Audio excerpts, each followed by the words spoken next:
कृष्ण पृष्ठाय भूतले किमते भक्ति वेदांत स्वामिन्यति नामिने। नमस्ते सारस्वती देवे गौरवाणी प्रचारिणी निर्विशेष शून्यवादी पाश्चात्य देश तारिणी।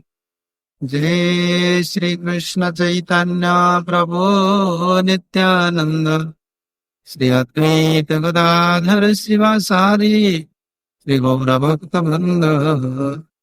हरे कृष्णा कृष्ण कृष्ण हरे हरे हरे राम राम राम हरे हरे।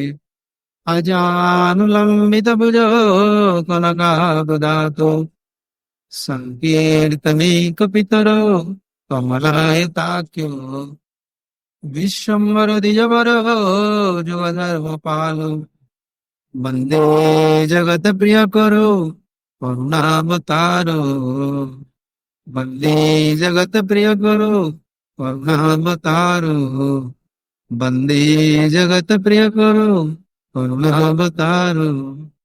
ओम नमो भगवते वासुदेवाय। सर्वभक्तिमय परंपरा प्रदेश श्रीमद् गौरभक्त स्वामी अभ्यास कमल कोटि कोटि धन्यवाद प्रणाम पूर्वक एवं प्रातस्मरण संस्था संस्थापक आचार्य श्री प्रभुपाद जी महाराज सभा कमल कोटि कोटि धन्यवाद प्रणाम पूर्वक समस्त पूर्वाचार्य गुणाचार्य सभी कमल कोटि कोटि समस्त वैष्णव प्रणाम पूर्वक वैष्णव कृपा को आश्रय लिए मैंने কিছু দিন এবং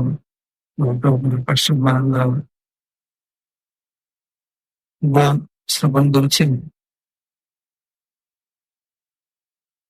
যে ভগবান আনন্দ সাধন যে ଆନନ୍ଦ ପାଇଁ ସେ ତା ସାଧକ ମାନଙ୍କୁ ଏ ଜଗତକୁ ପଠେଇଛନ୍ତି। ସେମାନେ ଆଚରଣ କରିକି ଆମକୁ ଜୀବନରେ ଶିକ୍ଷା ଦେଇଛନ୍ତି କିଭଳି ଭକ୍ତି ରାଜ୍ୟରେ ଭକ୍ତି ପଥରେ ଚାଲିବାକୁ ପଡିବ। ବିଶେଷ ଭାବରେ ଗୋସ୍ୱାମୀ ମାନେ ଗୌଡୀୟ ବୈଷ୍ଣବ ପରମ୍ପରାରେ ଯେତେ ଆଗତ ଗୋସ୍ୱାମୀ ଏବଂ ଚୈତନ୍ୟ ଭଗବତ ଚୈତନ୍ୟ ଚରିତାମୃତରେ ମହାପ୍ରଭୁଙ୍କ ଯୋଉ ପାର୍ଶ୍ୱଦ ମାନେ ଅଛନ୍ତି ସେମାନେ ସମସ୍ତେ ସିଦ୍ଧ, କିନ୍ତୁ ସାଧକ ମାନଙ୍କ ପାଇଁ ସମସ୍ତ ପଥକୁ ସେମାନେ ପରିଷ୍କାର କରିଛନ୍ତି। କାରଣ କଳିଯୁଗରେ ମହାପ୍ରଭୁଙ୍କର ଭଜନ କରିବା ବହୁତ କଷ୍ଟ। କଳିଯୁଗରେ ଭଜନ କରିବା ପାଇଁ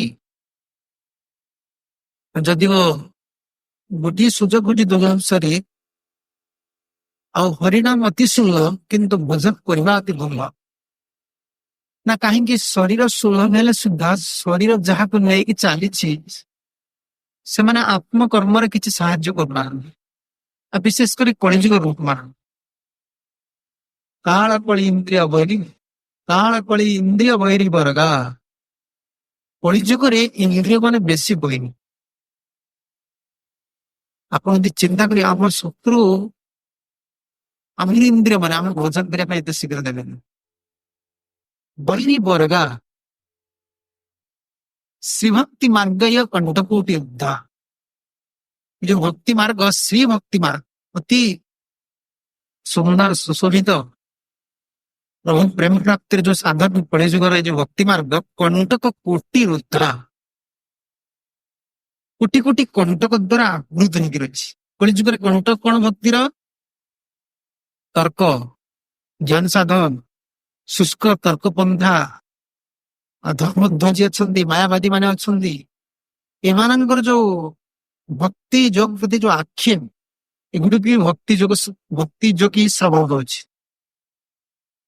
ଆଉ ମନକୁ ବିଚଳିତ ହେଇଯାଉଛି। ହଁ, ଏ କଥା ତ ଠିକ ସେ ଯାହା କହୁଛନ୍ତି। ଶ୍ରୀଭକ୍ତି ମାର୍ଗ କଣ୍ଠକୋଟି ରୁଦ୍ଧ୍ୱା ହା ହା ତ୍ୱଜାମି ବିକଲଂ କିମଂ କରୋମି ଚୈତନ୍ୟ ଚନ୍ଦ୍ର ଯଦି କୃପା ନ କରୋସି। ଯଦି ଜଣେ ବିକଳରେ ମହାପ୍ରଭୁଙ୍କୁ ନ ଡାକିବ ଭଗବାନ ଶ୍ରୀକୃଷ୍ଣ ଏତେ ଶୀଘ୍ର ଡାକ ଶୁଣିବେନି। ଯଦିଓ ଆମେ ହରେ କୃଷ୍ଣ ମହାମନ୍ତ୍ର ଜପ କରୁଛେ, କିନ୍ତୁ ହରେ କୃଷ୍ଣ ମହାମନ୍ତ୍ର କାହାର ଅନୁଗତ୍ୟରେ ଜପ କରୁଛେ? ପଞ୍ଚତତ୍ଵ ଗୌରୀବଙ୍କ ଅନୁଗତ୍ୟରେ, ପଞ୍ଚତତ୍ଵଙ୍କ ଅନୁଗତ୍ୟରେ ଜପ କରୁଛେ। ଗୌରୀ ବୈଷ୍ଣବ ଧାରାରେ ଆମେ ପ୍ରଥମେ ଜପ କରୁଛେ ଶ୍ରୀକୃଷ୍ଣ ଚୈତନ୍ୟ ପ୍ରଭୁ ନିତ୍ୟାନନ୍ଦ ଶ୍ରୀ ଅଦ୍ୱୈତ ଗଦାଧର ଶିବାସାଦି ଶ୍ରୀ ଗୌର ଭକ୍ତ ବୃନ୍ଦ। କୃଷ୍ଣ ନାମ କରେ ଅପରାଧର ବିଚାର। କୃଷ୍ଣ ନାମରେ ଅପରାଧ ବିଚାର ଅଛି। ଯେତେବେଳେ ଆମର ଇନ୍ଦ୍ରିୟ ମାନେ ସ୍ୱତଃ ଆମର ଶତ୍ରୁ, ସେତେବେଳେ ନାମ କଲାବେଳେ ଯେ ଆମ ଇନ୍ଦ୍ରିୟ ମାନେ ପୂର୍ଣ୍ଣ ମନକୁ ସହଯୋଗ କରୁଛନ୍ତି, ଜିହ୍ବାକୁ ସହଯୋଗ କରୁଛନ୍ତି, ଏଇଟା ଆମେ କହିପାରିବେ କି? ଜିହ୍ବାରେ କୃଷ୍ଣ ନାମ ଉଚ୍ଚାରଣ କରିବା ସମୟରେ ଜିହ୍ବା ସହିତ ମନ ସଂଯୋଗ ହୁଅନ୍ତି। ହରେ କୃଷ୍ଣ କହୁଛି କିନ୍ତୁ ମନ କୁଆଡେ ପଳେଇ ଯାଉଛି, କର୍ଣ୍ଣ ଆଉ କିଛି ଶୁଣିବା ପାଇଁ ଇଚ୍ଛା କରୁଛି, କାରଣ ବୈରୀ ଏମାନେ।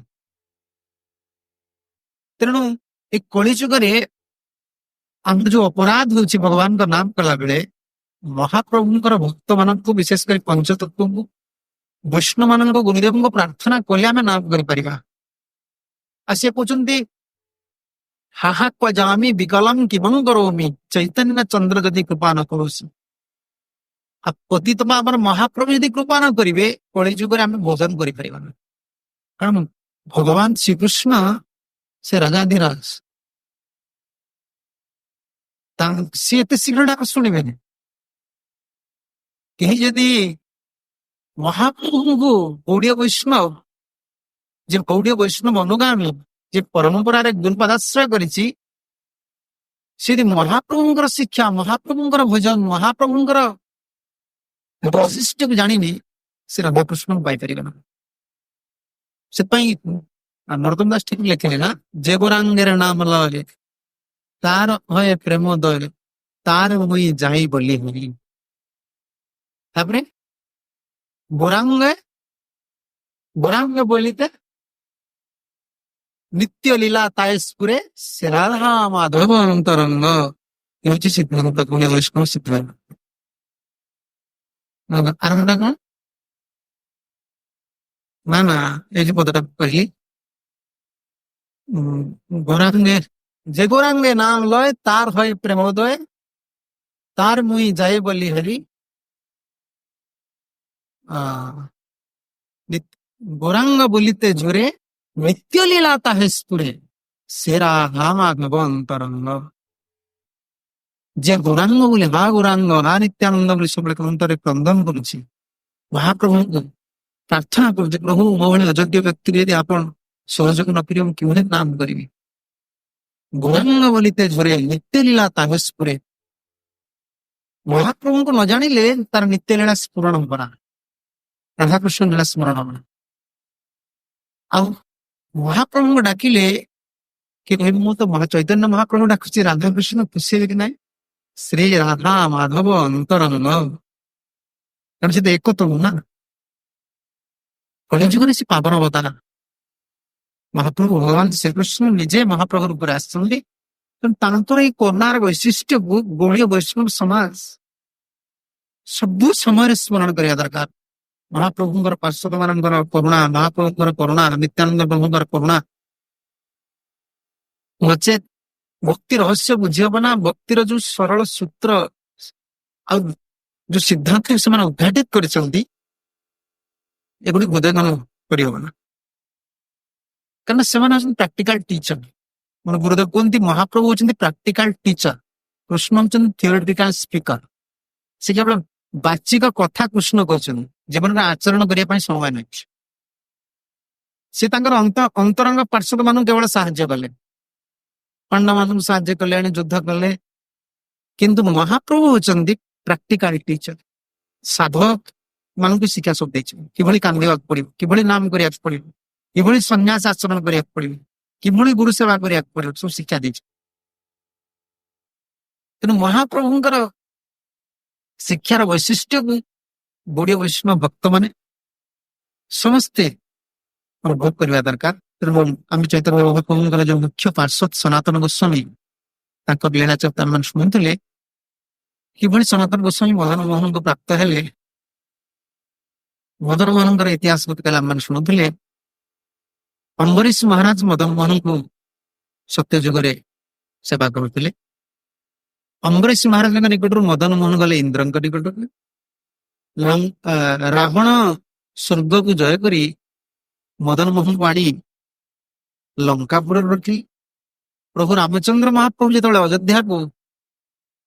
ଅଯୋଧ୍ୟାରେ ରହି ରାବଣଙ୍କୁ ଲଙ୍କାପୁରକୁ ଯାଇ ରାବଣକୁ ବଦ୍ଧ କଲେ, ମଦନ ମୋହନକୁ ଅଯୋଧ୍ୟାକୁ ଆଣିଲେ। ଏବଂ ଶତ୍ରୁଘ୍ନ ଯେତେବେଳେ ମଥୁରାପୁରକୁ ଯାଇ ଲବଣାସୁରକୁ ବଦ୍ଧ କଲେ, ସେତେବେଳେ ମଦନ ମୋହନକୁ ସେଠି ଅଯୋଧ୍ୟାକୁ ନେଇ ପ୍ରତିଷ୍ଠା କଲେ। ଏବଂ ତ୍ରେତୟା ଶେଷରେ ପ୍ରଭୁ ପୂଜା ଆସିବା ଭିତରେ ପ୍ରଭୁ ବିଗ୍ରହ ଲୀଳା କିଛି ଦିନ ପାଇଁ ସମ୍ବରଣ କରିଥିଲେ, ଲୁକାୟିତ ଭାବରେ ରଖିଥିଲେ। ପୁଣି କୁବ୍ଜା ଆସିଲା ପରେ ଭଗବାନ ଶ୍ରୀକୃଷ୍ଣ ଆସି ପହଞ୍ଚିଲେ, ସେ ବିଗ୍ରହ ପ୍ରଭୁ ପ୍ରଦାନ କଲେ କୁବ୍ଜାଙ୍କୁ। କୁବ୍ଜାଙ୍କ ପରେ ବ୍ରାହ୍ମଣ ମାନେ ସେବା କରୁଥିଲେ। ପୁଣି ବ୍ରାହ୍ମଣ ମାନେ ଗଲା ପରେ ଏଇ କଳିଯୁଗରେ ଲୋକାୟିତ ଭାବରେ ପ୍ରଭୁ ରହିଥିଲେ। ଅଦ୍ୱୈତ ଆଚାର୍ଯ୍ୟ ଯେତେବେଳେ ଯାଇ ପହଞ୍ଚନ୍ତି, ଅଦ୍ୱୈତ ଆଚାର୍ଯ୍ୟକୁ ସ୍ୱପ୍ନ ଦେଇ ପ୍ରଭୁ ପ୍ରକଟ ହେଲେ, ପୁଣି ତାଙ୍କର ବିଗ୍ରହ ଲୀଳା ଆରମ୍ଭ କଲେ। ତେଣୁ ଗତକାଲି ଆମେ ଶୁଣୁଥିଲେ ଅଦ୍ୱୈତ ଆଚାର୍ଯ୍ୟ ବିଗ୍ରହଙ୍କୁ, ପ୍ରଭୁଙ୍କର ଆଦେଶ ପାଇ ବିଗ୍ରହଙ୍କୁ ମାଟିରୁ ଉଠେଇଛନ୍ତି। ଆଦିତ୍ୟ ଟିଲାରୁ ଅଦ୍ୱୈତ ବଟ ନିକଟରେ ମନ୍ଦିର ସ୍ଥାପନ କରି ପରିକ୍ରମା କରିବା ପାଇଁ ଯାଇଛନ୍ତି। ପରିକ୍ରମା କରି ଫେରିଲା ବେଳକୁ ମ୍ଲେଚ୍ଛଙ୍କ ଭୟରେ ଯୋଉ ପୂଜାରୀକି ରଖିଥିଲେ, ସେ ପୂଜାରୀ ଆଉ ପ୍ରଭୁଙ୍କୁ ପାଉନାହାନ୍ତି। ପ୍ରଭୁ କଣ କରିଛନ୍ତି ନା ପୁଷ୍ପ ଭିତରେ ଲୁଚିକି ରହିଛନ୍ତି। ତେଣୁ ଅଦ୍ୱୈତ ଆଚାର୍ଯ୍ୟ ଯେତେବେଳେ କ୍ରନ୍ଦନ କରିଛନ୍ତି, ସେତେବେଳେ ପ୍ରଭୁ କହିଲେ, ଦେଖ ଭୟ କରନି, ମୁଁ ଅଛି, ମତେ ମଦନ ଗୋପାଳ ନାମରେ ସେବା କର। ତାଙ୍କର ନାମକୁ ପରିବର୍ତ୍ତନ ପ୍ରଭୁ ନିଜେ କଲେ। ପୁଣି ସେବା ଚାଲିଲେ। ଅଦ୍ୱୈତ ଆଚାର୍ଯ୍ୟ ଯେତେବେଳେ ମନସ୍ଥ କରିଛନ୍ତି ଫେରିବେ ନବଦ୍ୱୀପକୁ, ତାଙ୍କର ଇଚ୍ଛା ଥିଲା ଯେ ପ୍ରଭୁଙ୍କୁ ଧରି ଯିବେ। ସେତେବେଳେ ପ୍ରଭୁ ତାଙ୍କୁ ଆଦେଶ ଦଉଛନ୍ତି, ଦେଖ ମତେ ତୁମେ ନେଇ ଦାମୋଦର ଚୌବଙ୍କ ଘରେ ବା ଦାମୋଦର ଚତୁର୍ବେଦୀଙ୍କ ଘରେ ମତେ ଦିଅ, ମୁଁ ସେଇଠି ରହିବି, ମୁଁ ଶିଖର ରହିବି। ଅଦ୍ୱୈତ ଆଚାର୍ଯ୍ୟ ଦାମୋଦର ଚୌକ ଯିଏ ଚତୁର୍ବେଦୀ, ଯିଏ ମଥୁରା, ତାଙ୍କୁ ମଦନ ମୋହନଙ୍କୁ ପ୍ରଦାନ କରିଛନ୍ତି। ପ୍ରଦାନ କଲା ପରେ ସେ କ୍ରନ୍ଦନ କରୁଛନ୍ତି। ସେତେବେଳେ ଭଗବାନ ତାଙ୍କୁ ଆଦେଶ ଦେଇଛନ୍ତି, ଭଗବାନ ଶ୍ରୀକୃଷ୍ଣ, ଦେଖ ରାଧା ଯେତେବେଳେ ପୂର୍ବ ରାଗରେ ବିରହରେ ଥିଲେ, ବିଶାଖା ତାଙ୍କ ପାଇଁ ଯୋଉ ଚିତ୍ରପଟ ଅଙ୍କନ କରିଥିଲେ, ସେ ଚିତ୍ରପଟ ଅଦ୍ୟାପି କୁବଜ ଭିତରେ ଅଛି। ସେ ଚିତ୍ରପଟଟିକୁ ତୁମେ ନେଇ ନବଦ୍ୱୀପକୁ ଯାଅ। ଅଦ୍ୱୈତ ଆଚାର୍ଯ୍ୟଙ୍କ ପ୍ରତି ପ୍ରଭୁଙ୍କର ଆଦେଶ। ଗତକାଲି ଆମମାନେ ଶୁଣୁଥିଲେ, ସେ ଚିତ୍ରପଟର ବର୍ଣ୍ଣନା, ବହୁତ ସୁନ୍ଦର ଚିତ୍ରପଟ। ରାଧାରାଣୀ କୃଷ୍ଣଙ୍କର ରୂପକୁ ଦର୍ଶନ କରି ଏମିତି କେବଳ ନାମ ଶୁଣି ଆଉ ବଂଶୀଧ୍ୱନି ଶୁଣି ଅତି ବିରହରେ ରହିଛନ୍ତି। ଦଶମୀ ଦଶା ପ୍ରାପ୍ତ ହେଲା ଭଳି ଅବସ୍ଥା ହେଇଯାଇଛନ୍ତି। ତାଙ୍କୁ ଲଳିତା ବହୁଛନ୍ତି, ବୁଝେଇ ପାରୁନାହାନ୍ତି। ସେ ସମୟରେ ବିଶାଖା ଗୋଟିଏ ଚିତ୍ର ଅଙ୍କନ କରି ଧରି ଆସିছে। ଭଗବାନ ଶ୍ରୀକୃଷ୍ଣଙ୍କର ଅତି ସୁନ୍ଦର ଚିତ୍ରପଟ ଅଙ୍କନ କରି ଆଣି ରଖିଛନ୍ତି ସେଠି। ରାଧାରାଣୀକି ଦେଖିଛନ୍ତି। ରାଧାରାଣୀ ସେଟାକୁ ଦର୍ଶନ କରି ତାଙ୍କର ବିରହ ରହିଛି। ଏବଂ ଅଦ୍ୱୈତ ଆଚାର୍ଯ୍ୟ ସେଇ ଚିତ୍ରପଟଟିକୁ ଧରି ଏଠି ଅଦ୍ୱୈତ ଆଚାର୍ଯ୍ୟଙ୍କ ଲୀଳା ସରି ଯାଇଛି। ମଦନ ମୋହନ ଦାମୋଦର ଚୌକଙ୍କ ଘରେ ଅଛି। ବର୍ତ୍ତମାନ ସନାତନ ମହାପ୍ରଭୁ କେମିତି ଆସିବେ ଶୁଣିବା। ତା ପୂର୍ବରୁ ଚିତ୍ରପଟର 2ଟି ପଦ ଆମେ ବର୍ଣ୍ଣନା କରି ସନାତନ ବିଷୟଙ୍କ ଲୀଳା ବୁଝିପାରେ। ଚିତ୍ରପଟ କିଭଳି ଅଙ୍କନ କରିଛନ୍ତି ବିଶାଖା, ଆଉ ତାଙ୍କର ରୂପର ବର୍ଣ୍ଣନା ଯଦୁନନ୍ଦନ ଦାସ ତାଙ୍କର ପଦାବଳୀରେ ରଚନା କରିଛନ୍ତି। ରାଧାରାଣୀ ସ୍ୱପ୍ନରେ କୃଷ୍ଣ ଯୋଉ 2 ଅକ୍ଷର, ଏ 2ଟି ଅକ୍ଷରକୁ ଉଚ୍ଚାରଣ କରି ଯେଉଁ ରୂପଟିକୁ ଦେଖିଥିଲେ, ସେଇ ରୂପଟିକୁ ଠିକ ବିଶାଖା ଚିତ୍ରପଟରେ ଅଙ୍କନ କରିଛନ୍ତି। କାରଣ ପ୍ରଭୁଙ୍କର ରୂପ ନାମ ରୂପ ଭିନ୍ନ ନା, ଭଗବାନଙ୍କର ନାମ ଭଗବାନଙ୍କର ରୂପ, ଏଥିରେ ଭିନ୍ନତା ନାହିଁ। ଭଗବାନ ଶ୍ରୀକୃଷ୍ଣଙ୍କର ଯୋଉ ରୂପ ଚିତ୍ରପଟରେ ଥିଲେ, ଚିତ୍ରପଟ କରେ ଲୟା ରସବତୀ ରାଇ, ଚିତ୍ରପଟ କର ଲୟା ରସବତୀ ରାଇ, ମିଲାନ ଦେଖାଏ ধনী অনিমেষে যায়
আছে সারি সারি हमरे की আছে সারি ସଦାନନ୍ଦ ଦାସ ବହୁତ ବଡ ପଦରେ ଚିତ୍ରପଟ ବିଶାଖାଙ୍କ ଅଙ୍କିତ ଚିତ୍ରପଟକୁ ସେ ବର୍ଣ୍ଣନା କରିଛନ୍ତି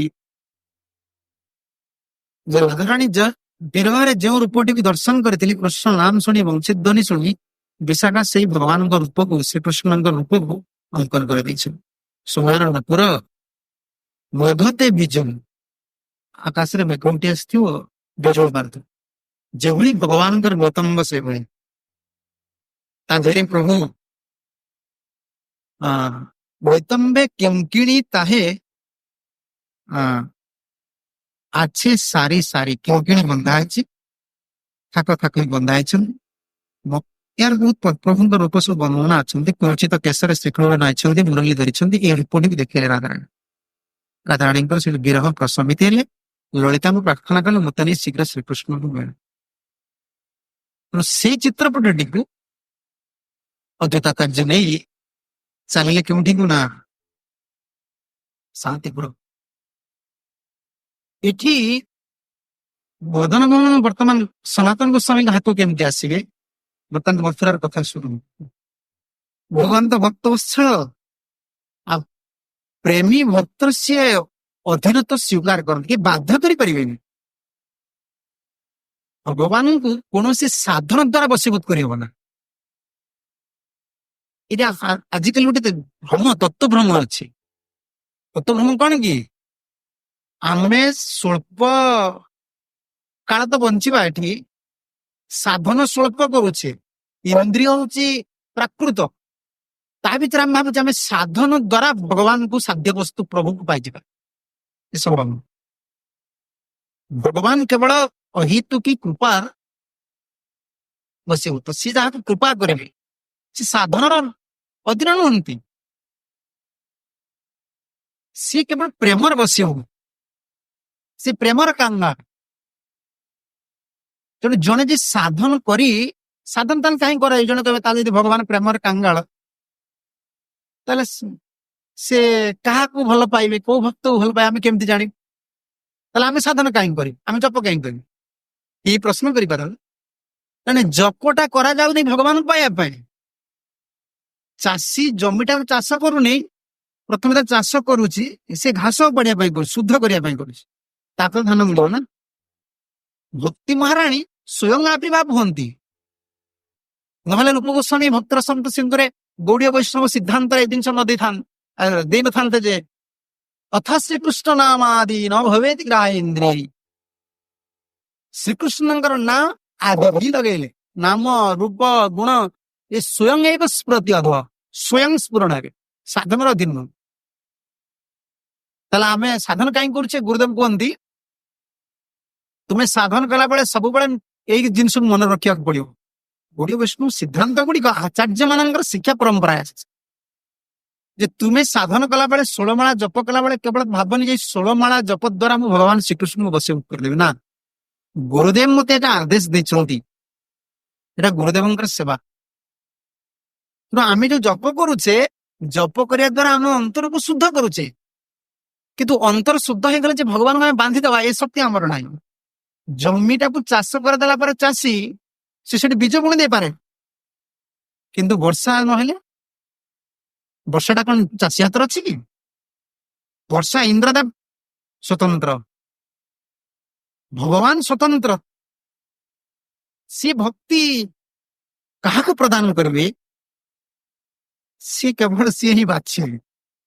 ତାହେଲେ ଆପଣ କହିବେ ତାହେଲେ ଆମର ଯୋଉ ଗୌଡୀୟ ବୈଷ୍ଣବ ସିଦ୍ଧାନ୍ତ ସବୁ ରହିଛି କ୍ରନ୍ଦନ କରିବାକୁ ପଡିବ ବ୍ୟାକୁଳତାରେ ଡାକିବାକୁ ପଡିବ। ହଁ ଏଗୁଡିକ ଆମେ ଯେହେତୁ କରୁଛେ ଗୁରୁଦେବଙ୍କ ଆଦେଶରେ କରୁଛେ ଗୁରୁଦେବ ଜଣେ ପ୍ରେମୀ ଭକ୍ତ ତାଙ୍କର ପ୍ରୀତିବିଧାନ ଭଗବାନ ତ ପ୍ରେମ ବାଧ୍ୟ ଆମେ ତ ଗୁରୁଦେବଙ୍କର ପ୍ରୀତିବିଧାନ ପାଇଁ କରୁଛେ କ୍ରନ୍ଦନ କରୁଛେ ପ୍ରାର୍ଥନା କରୁଛେ ଗୁରୁଦେବଙ୍କର ପ୍ରାର୍ଥନା ଶୁଣି ଭଗବାନ ହୁଏତ ଆମକୁ କୃପା କରିପାରନ୍ତି କିନ୍ତୁ ଆମ ସାଧନଟା ସେଠି ମାଧ୍ୟମ ଗୁରୁଦେବ ହେଲା ମାଧ୍ୟମ। ସେଥିପାଇଁ ଭକ୍ତିମୋହନ ଠାକୁର କଣ ଲେଖିଦେଲେ ଦୁଇଟି କଥାରେ ଲେଖିଦେଲେ ଦୁଇଟି ପଦରେ ବୈଷ୍ଣବ ସିଦ୍ଧାନ୍ତକୁ କହିଦେଲେ ବୈଷ୍ଣବେର ଆବେଦନେ कृष्ण दया माया वैष्णवेरा आवेदने कृष्ण दया कृष्ण आवेदने कृष्ण दया वैष्णवेरा आवेदने कृष्ण दया मोहेन पामर प्रति हवे न सदय मोहेन पामर प्रति हवे न सदय भक्तिमान ଠାକୁରଙ୍କର ବୈଷ୍ଣବ ବୈଷ୍ଣବ କିଭଳି ଭଗବାନଙ୍କର କରୁଣା ପାଇବ ଏ ଦୁଇଟି ପଦ ହଉଛନ୍ତି ତା ସୀତା ବୈଷ୍ଣବେର ଆବେଦନ ଏ କୃଷ୍ଣ ଦୟାମ ଆମର ସାଧାରଣ ସମ୍ପତ୍ତି ନା ଗୁରୁଦେବଙ୍କୁ ଆନୁଗତ୍ୟ କରି ଗୁରୁଦେବଙ୍କ ଆନୁଗତ୍ୟରେ ଆମେ ଯୋଉ ସେବା କରୁଛେ ଗୁରୁଦେବ କୁହନ୍ତି ସେ ଓଡିଆ କେସେଟରେ କୁହନ୍ତିନି ଗଧ ଡେଲି ଲୁଗା ବୋହେ ଡେଲି ଲୁଗା ବୋହୁଛି ଦବାର ଲୁଗା ବୋହୁଛି ମାଲିକର ଅଟା ଚାଉଳ କପଡା ବୋହୁଛି କିନ୍ତୁ ତା ଦୁଃଖ କଣ ଯାଉଛି ଗଧ ଏଭଳି ଇଟା ଚାଉଳ ଲୁଗା ବୋହୁ ବୋହୁ ଯଦି କୋଉଦିନ ଚନ୍ଦନ କାଠଟା କେଉଁଦିନ ବୋହିକି ନେଲା ତା ନାକରେ ଚନ୍ଦନ କାଠ ବାସନା ବାସିବ ରେ ମୋ ଜୀବନଟା ଧର୍ମ ହେଇଗଲା ଆଜି ଚନ୍ଦନ କାଠକୁ ବୋହିକି ନେଲି ଭଗବାନଙ୍କ ସେବାରେ ଲାଗି ଏଇଭଳି ଅପେକ୍ଷା କରିବାକୁ ପଡିବ କବେ ମୋର ଶୁଭ ଦିନ ହୋଇବେ ଉଦୟ ବୃନ୍ଦାବନ ଧମ ମମ କହିବା ଆଶ୍ରୟ ତାପରେ ପୁଣି ବଦଳ ବୈଷ୍ଣବ କଥା ଲେଖା ଭକ୍ତିନାଥ ଠାକୁର ରଚନା କରୁଛି କେତେବେଳେ ମୁଁ ବୈଷ୍ଣବ ମାନଙ୍କ ଶରଣ ନେବି କେବେ ମୋର ସେ ଶୁଭଦିନ ଆସିବ ସେ ଶୁଭଦିନ କେବେ ଆସିବ ଏଇଟା ହଉଛି ସିଦ୍ଧାନ୍ତ ବୈଷ୍ଣବେର ଆବେଦନ କୃଷ୍ଣ ଦୟାମୟ ଯଦି ଜଣେ ଶୁଦ୍ଧ ବୈଷ୍ଣବ ଜଣେ ନିଷ୍କିଞ୍ଚନ ଅକିଞ୍ଚନ ଭକ୍ତ ଆମ ପାଇଁ ସଂକଳ୍ପ କରିଛନ୍ତି ତାହେଲେ ଜଗତରୁ ଉଦ୍ଧାର ହବାର ରାସ୍ତା ସାଧନ ସମ୍ପତ୍ତି ଆମର ନା କି ସାଧନ ଆମେ କରିବା ଆଜି ନାରଦ ମୁନି ବ୍ୟାଧ ପାଇଁ ସଂକଳ୍ପ କରିଛନ୍ତି ଧ୍ରୁବ ପାଇଁ ସଂକଳ୍ପ କରିଛନ୍ତି ପ୍ରହ୍ଲାଦ ପାଇଁ ସଂକଳ୍ପ କରିଛନ୍ତି ଜଣେ ନିଷ୍କିଞ୍ଚନ ଅକିଞ୍ଚନ ଐକାନ୍ତିକ କୃଷ୍ଣ ଭକ୍ତ ଯେ ପର୍ଯ୍ୟନ୍ତ ଗୋଟେ ବଦ୍ଧ ଝିଅ ପାଇଁ ସଂକଳ୍ପ ନ କରିଛି ତାର କୌଣସି ଉଦ୍ଧାର ରାସ୍ତା ନାହିଁ ସିଏ ଖୁସି ହେଇଯିବେ ବୈଷ୍ଣବର ଆବେଦନ ପ୍ରଭୁ କୋର୍ଟରେ କେସ୍ ଲାଗିଲେ ବ୍ୟକ୍ତି କଣ ଉଠେଇ ପାରିବେ ସାମର୍ଥ୍ୟ ଅଛି ଆପଣଙ୍କର ଯଦି କେସ୍ ଲାଗିଛି ଗଭର୍ଣ୍ଣମେଣ୍ଟର କେସ୍ କୋର୍ଟରେ ଅଛି ଆପଣ ଉଠି ପାରିବେ ଜଣେ ଓକିଲ ଦରକାର ଦକ୍ଷ ଓକିଲ ଦରକାର ଯେ ସରକାରର ନିୟମକୁ ଜାଣି ସରକାରକୁ ଡିଫିଟ୍ କରିବ ଆପଣଙ୍କ ପାଇଁ ସେ ଲଢିବ ଏ ମାୟା ଜଗତରେ ଜନ୍ମ ଜନ୍ମ ଆମେ ଯୋଉ ଅପରାଧ କରିଛେ ଏ ଅପରାଧ ପାଇଁ ଗୁରୁଦେବ ଲଢିବେ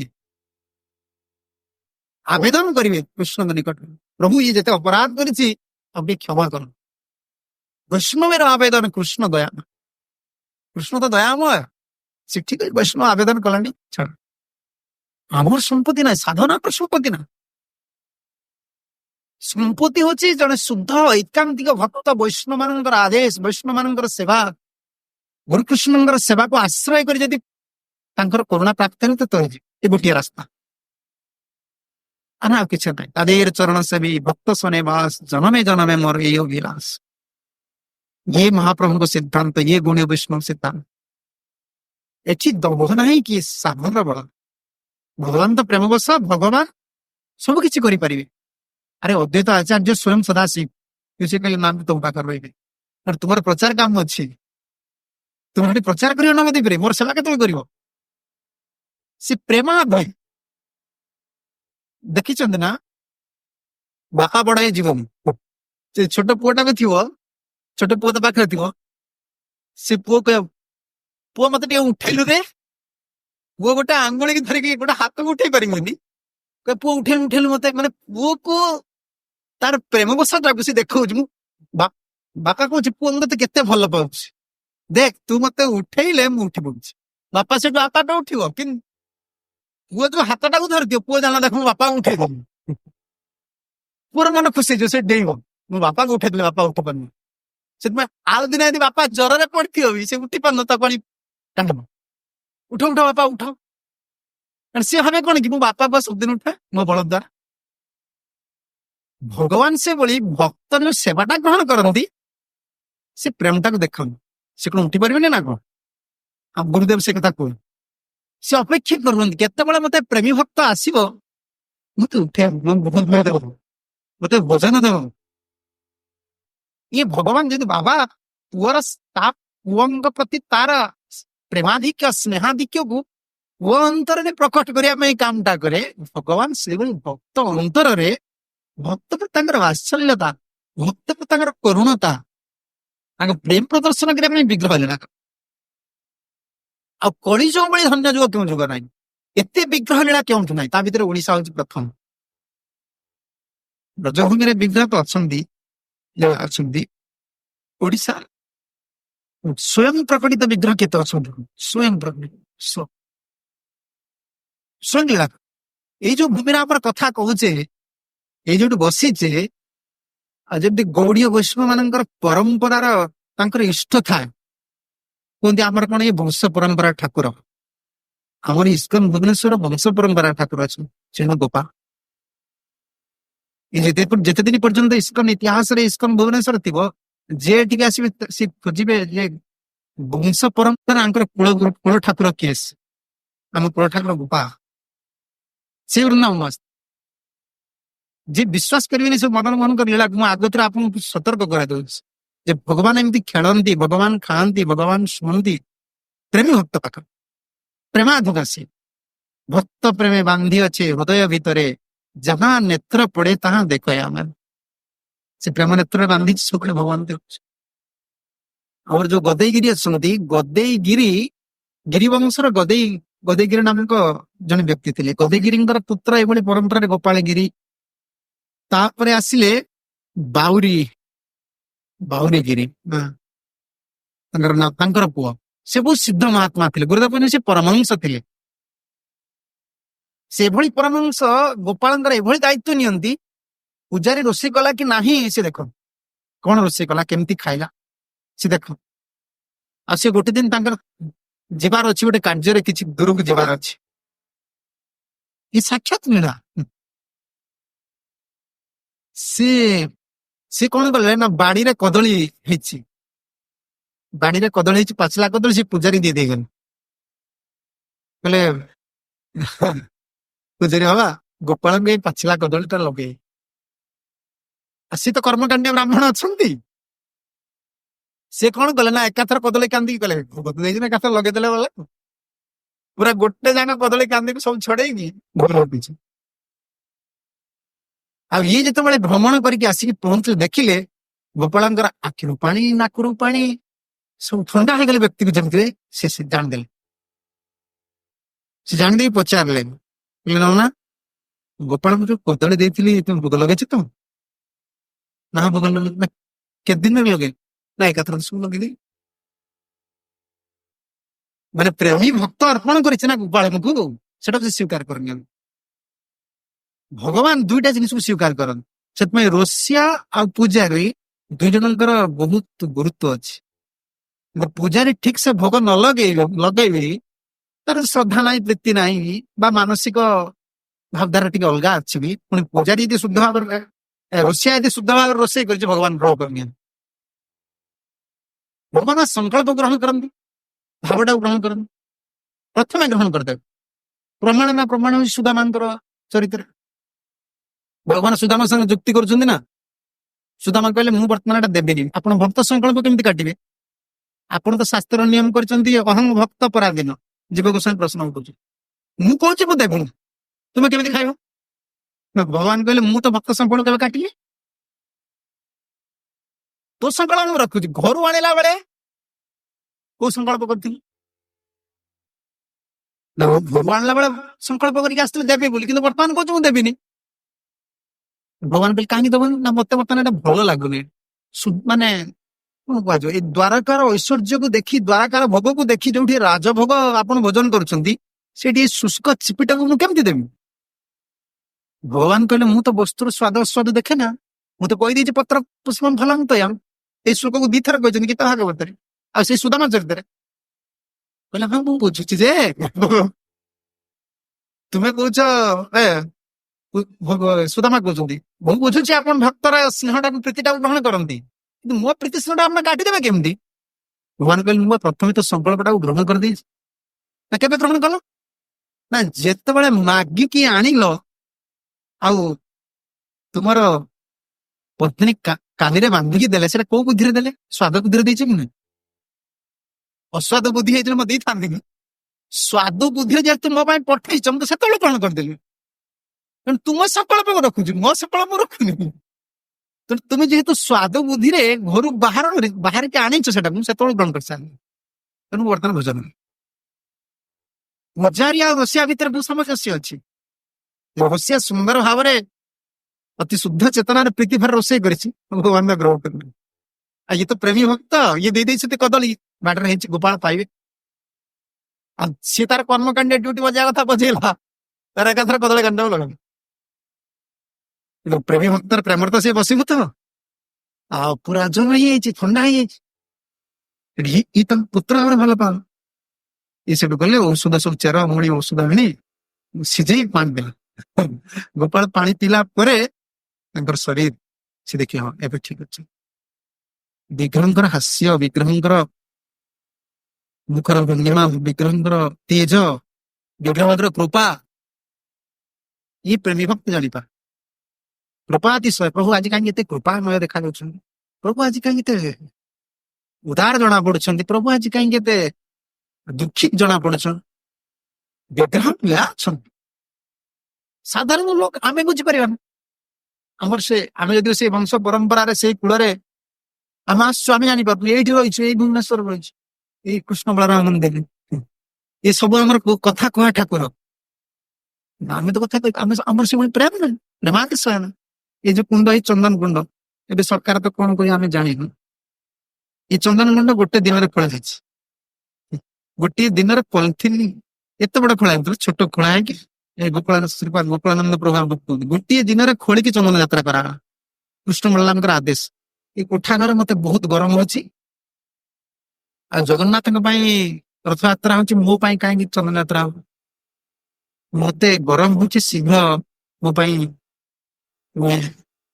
ଚନ୍ଦନ କୁଣ୍ଡର ବ୍ୟବସ୍ଥା। ସାଙ୍ଗେ ସାଙ୍ଗେ ଚନ୍ଦନ କୁଣ୍ଡ ଗୋଟେ ଦିନ କେମିତି ହବ?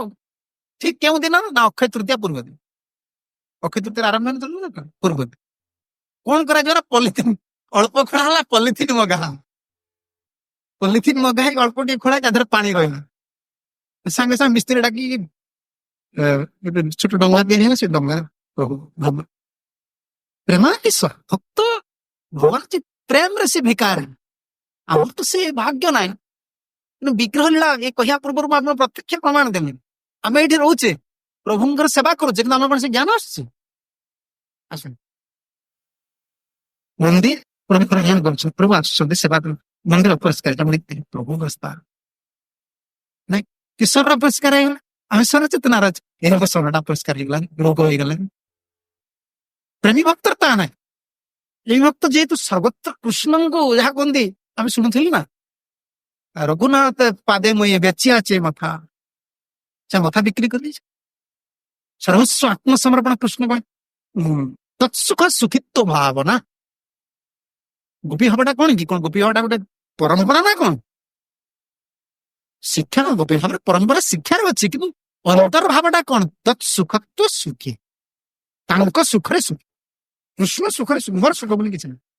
ନାଗଣୀ ଆପଣା ଦୁଃଖ ସବେ ବାଂଶ ତାର ସୁଖ, ସେଇ ଦୁଃଖ ମୋର ସୁଖ ବଢିଛି। ନାରାୟଣୀ ପାଇଁ ମୋର ସୁଖ କଣ ହଉଛି ଜୀବନ? ତାଙ୍କର ସୁଖଟା ହଉଛି ମୋର ମୋର ଦୁଃଖ କିଛି ମୁଁ ଗଣିବିନି। କୃଷ୍ଣଙ୍କର ସୁଖ ହଉଛି ମୋର ସୁଖ ବର୍ଜ୍ୟ। ତତ୍ସୁଖ ସୁଖିତ୍ୱ ଭାବନା, ଏଇଟା ହଉଛି ଗୋପୀ ଭାବ। ଆଉ ବିଗ୍ରହ ସେବାର ହେଉଛି ମୁଖ୍ୟ ଜିନିଷ। ମୋର ସୁଖ କରିଥିଲେ ରାତି 3ଟାରୁ ଉଠିବାର ପୂଜାର କଣ ସୁଖ ଅଛି କୁହନା? ଗୌଡୀୟ ବୈଷ୍ଣବ ପରମ୍ପରା ସବୁ ସୁଖ କଟା ଯାଇଛି। ଗୋପୀ ଭାବରେ ସେବା, ତତ୍ସୁଖ ସୁଖିତ୍ୱ ଭାବନା। ରାତି 3ଟାରୁ ଉଠିକି ଶୀତରେ ଆମେ ଆରାଧନା କରିବା, ଏଟା ଆମ ସୁଖ କଣ ଅଛି? କୃଷ୍ଣ ସୁଖ, ପ୍ରଭୁଙ୍କ ସୁଖ ପାଇଁ ଏଟା କରାଯାଉଛି। କୁଞ୍ଜ ଭଙ୍ଗ ଲୀଳା, ଏଇ ଗୌଡୀୟ ବୈଷ୍ଣବ ସେବା ସବୁ।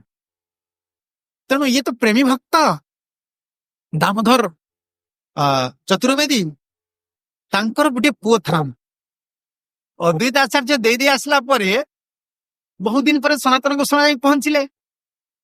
ସନାତନ ଗୋସ୍ୱାମୀ ତାଙ୍କର ରହିଲେ ସେ ଆଦିତ୍ୟ ଟିଲାରେ, ସେ ମାଗୋଗିରି କରିବା ପାଇଁ ଯାଆନ୍ତି ମଥୁରାକୁ। ମଥୁରାକୁ ଯିବା ଭିତରେ ସେଇ ଚୌବାର ଘରକୁ ଯାଆନ୍ତି, ଦାମୋଦର ଚତୁର୍ବେଦୀଙ୍କର ଘରକୁ ଯାଆନ୍ତି।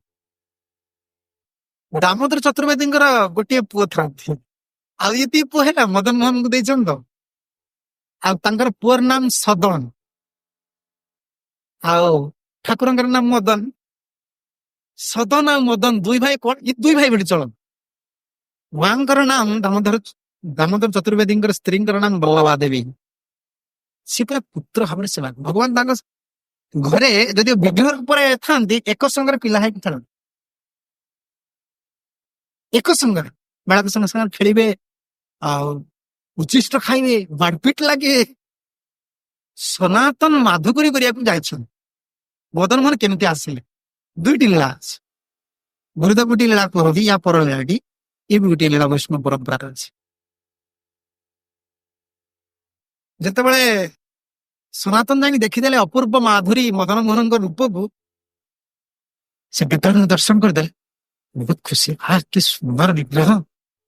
ସେଠୁ କହିଲେ, ଦେଖିଲେ ପ୍ରତିଦିନ ଦେଖିଲେ ଅତି ଆକର୍ଷଣ, ରାତିର ଶୟନ କରିପାରନ୍ତି, ଏତେ ପ୍ରଭୁଙ୍କର ସୁନ୍ଦର ରୂପକୁ ଦେଖି ଶୟନ, ସବୁବେଳେ ସେଇ ଚିନ୍ତା, କି ସୁନ୍ଦର ପ୍ରଭୁଙ୍କ ରୂପ।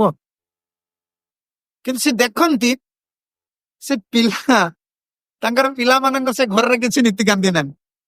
ବଲ୍ଲଭା ଦେବୀ ତାଙ୍କର ମାତୃ ଭାବରେ ସେବା କରୁଛନ୍ତି, ତାଙ୍କର ନୀତିକାନ୍ତି କିଛି ନାହିଁ।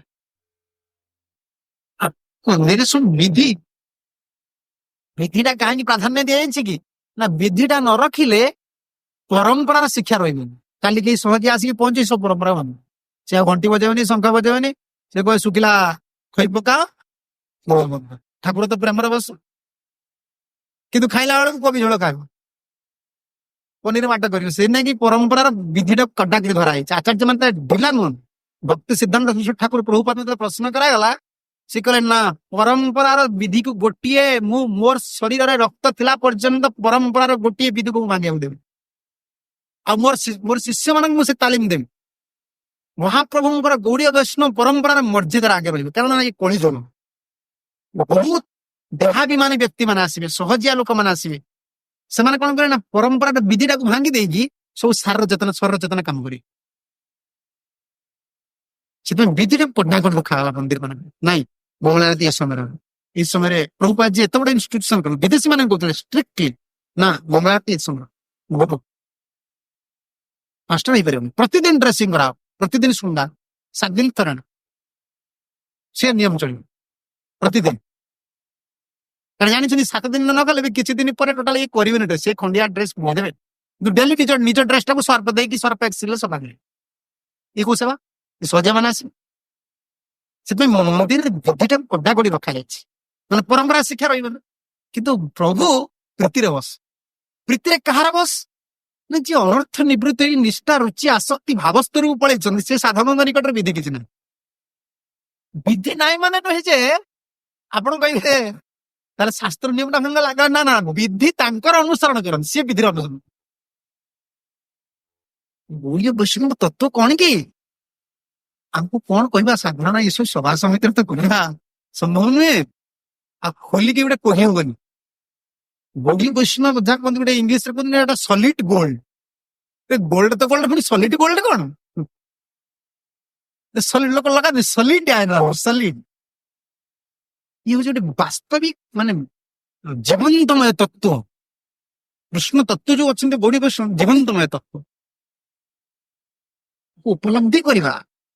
ଆଉ ଆଚାର୍ଯ୍ୟ ମାନଙ୍କର ଟୀକା ଟିପ୍ପଣୀ ପାଠ କଲେ ଆପଣମାନେ ଦେଖିବେ କାହିଁକି ସବୁ ଏସବୁ ବିଧି ରଖାଯାଇଛି, କାହିଁକି ସବୁ ଏଇ କାର୍ଯ୍ୟ କରାଯାଇଛି। କେଉଁ କଥା ମୁଁ କହୁଥିଲି, ବହୁତ ସୁନ୍ଦର ପାଠ ଦେଇଥିଲି।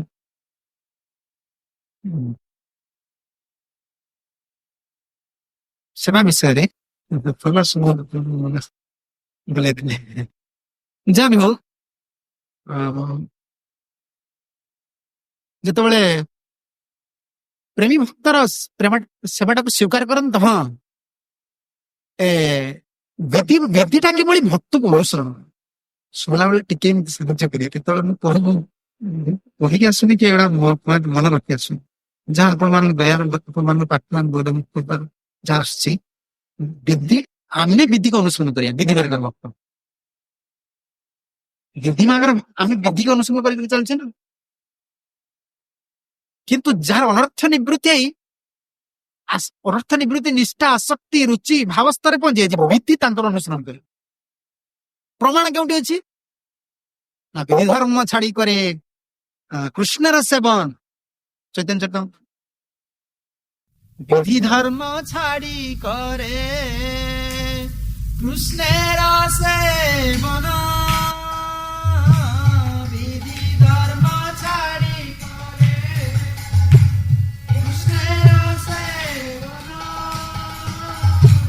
निषिद्ध पापाचार कबू नए तार मन निषिद्ध पापाचार कबू नए तार मन अज्ञात हेवा जदि पाप उपस्थित अज्ञात हेवा जदि पाप उपस्थित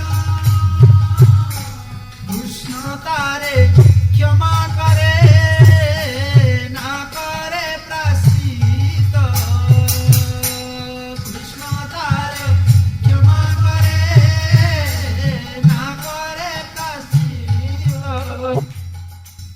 ये साधारण निष्ठार उपरକୁ ପଳେଇଗଲା ପରେ ସ୍ତର ଚାଲି ଆସିବ ଯେ अर्थ निवृत्ति निष्ठा रुचि स्तर आसिक सेवा करुच्ची वेद धर्म विधि धर्म छाड़ी करे कृष्णर सेवन विधि धर्म टाक जानी शुणी छाड़ती ना वैष्णव तत्वर पॉइंट गुड़ी आप मन रखा पड़ो आम जो गोटे विधि छाड़ुचे जानू जल कर चलो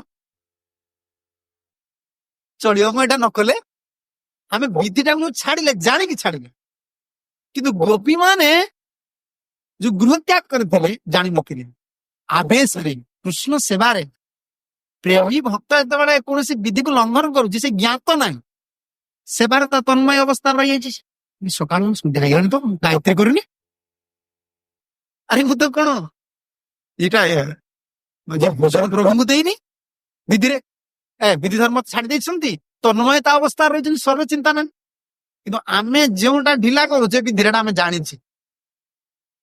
आम जाने कौट कौट विधि आम भांगिले किए कहले देखिए आज्ञा मुझे जानी तन्मयतार रहीगली सेवार रहीगली मोर ये भूल ना आम शारीरिक क्षेत्र अच्छे जो कह विधिटा एत विधि करा कौन दरकार म जे कहते से विधि जानी एत विधि करा दरकार नहीं सर्व एत विधि करा कौन दरकार प्रभुंकर नित्य विधि गुड़ नित्य नियम गुड़ अनित्य करदे शरण तो अनित्य नित्य कामटा कहीं कर स्नान दरकार हो भोजन दरकार हो वस्त्र परिवर्तन दरकार हो तेणु विधि जो कही विधि धर्म छाड़ी करे कृष्णर सेवन निषिद्ध पापाचार कबू न तार मन तार मन कौन खराब चिंता खराब भावना अपराध किसी आस जदि विवाद आसीगला अज्ञान जदि हुए पाप उपस्थित अज्ञान किसी गोटे भावना आसी पहुंचीगला विधि लंघन कथा आसी पहुंचीगला कृष्ण तार क्षमा करे ना करे प्राश्चित करा पड़ो ये तो ये कौन जहाँ कहते रुचि स्तर कथा सी तो विधि मार्ग ऊर्धर थे प्रेम सेवा कर किए बल्लभा देवी सनातन जाए परीक्षा कल बल्लभा देवी ये देखुं सी मदन गोपाल सेठी अच्छा एटी आसी सदन सांगे खेल माडपिट लगुच तार नाकरू सिंगाड़े छोट पिला खान छड़ा छड़ी खाऊ घर आने लिपा हो माँ तार घर लिपुची एणे हाथ धुआईनी एणे आसी रोषे कर खाया एणे भूग लगे दे ये सब बहुत समय दीर्घ समय सनातन देखती ठिया हुई चिंता कले ये प्रभुपाद जो शिष्य अच्छा कथा की रचना कर उबेल कापुर प्रभु दीक्षा नाम बोली कौन से प्रभु रचना कर आदिकेश प्रभु भक्ति सिद्धांत ठाकुर शिष्य वृंदावनवासी सी रचना कर वैज्ञानिक इंग्लीश से बही अच्छे कि मैंने पढ़े आपण मैंने आ सनातन गोस्वामी चिंता कले मुझे कही विधि सेवा कर भगवान जहाँ घर लगे जरा कर जोड़े पशुचे कि ହାତ ଧୋଇନାହାନ୍ତି ଖାଇବାକୁ ଦେଇ ଦଉଛନ୍ତି। ଗୃହ କାମ, ବସ୍ତ୍ର, ନା ସ୍ନାନ ଦାନ କରିନାହାନ୍ତି ରୋଷେଇ ବସେଇଲେଣି, ଏସବୁ କାମ କେମିତି କରୁଛୁ? ତେଣୁ ସିଏ ଯାଇ କହିଲେ ମା ତୁମ ଉପରେ ଯୋଉ ମଦନ ମୋହନ ରହିଛନ୍ତି ସ୍ୱୟଂ ପ୍ରଭୁ ବା ଲୀଳା କରୁଛନ୍ତି ପୁଅ ସାଙ୍ଗରେ ସଦନ ସାଙ୍ଗରେ, ତୁମେ ଗୋଟେ କାମ କର ଟିକେ ବିଧିରେ ସେବା କର। ଇଏ ସେଠୁ ଗୌରବ ସାଧୁର ଗୌରବଟାକୁ କାଟି ପାରିଲେନି। ଇଏ ତ ସନାତନ ମତେ ଉପଦେଶ ଦଉଛନ୍ତି, ମୁଁ କେମିତି କାଟିବି? କାଟିପାରିଲି। ତେଣୁ କାଲିଠୁ କଣ କଲେ, ସେବା ବଦଳେଇ ଗାଧେଇବେ, ଭଲ ଲୁଗା ପିନ୍ଧିବେ, ଘର ଲେପି ସାରିବେ। ପୁରା ମଦନ ମୋହନ ପୁରା ରାଗି କ୍ରୋଧ, ପୁରା କ୍ରୋଧାନ୍ୱିତ ହେଇକି କହିଲେ ମା ଇଏ କଣ? ତୁମ ଘରର ପରିବାର ସଦସ୍ୟ ଭାବରେ ଚଳୁଥିବ, ମତେ କଣ ଏସବୁ ମନ୍ଦିର ଭଳିଆ ଏଠି ସେବା ପୂଜା କଲଣି? ମତେ ଭଲ ଲାଗୁନି। ରାଗା ରାଗି କରି କହିଲେ ମା ଭୋଜନ କରିବିନି, ମୁଁ ରହିବିନି, ଛୁଆ ଏଠି ପଳେଇବି, ଇଏ କରିବି ସେ କହିଲେ ମୁଁ ଭୁଲ ମୁଁ ତୁମକୁ ମା ରୂପରେ ଦେଖେ, ତାଙ୍କର କଥା ତୁମେ କାହିଁକି ଶୁଣିଲ? ସେ କହିଲେ ଠିକ ଅଛି, କାଲିଠୁ ମୁଁ ଯେମିତି କାମ କରିଥିଲି ମୁଁ ସେମିତି। ସନାତନ ଯେତେବେଳେ ତାର ପରଦିନ ଆସିଲେ, ଏଇଟା ଆଉ ଗୋଟେ ପ୍ରସଙ୍ଗରେ ଅଛି, ଦୁଇଟା ପ୍ରସଙ୍ଗ ସାମଞ୍ଜସ୍ୟ ଆସୁଛି।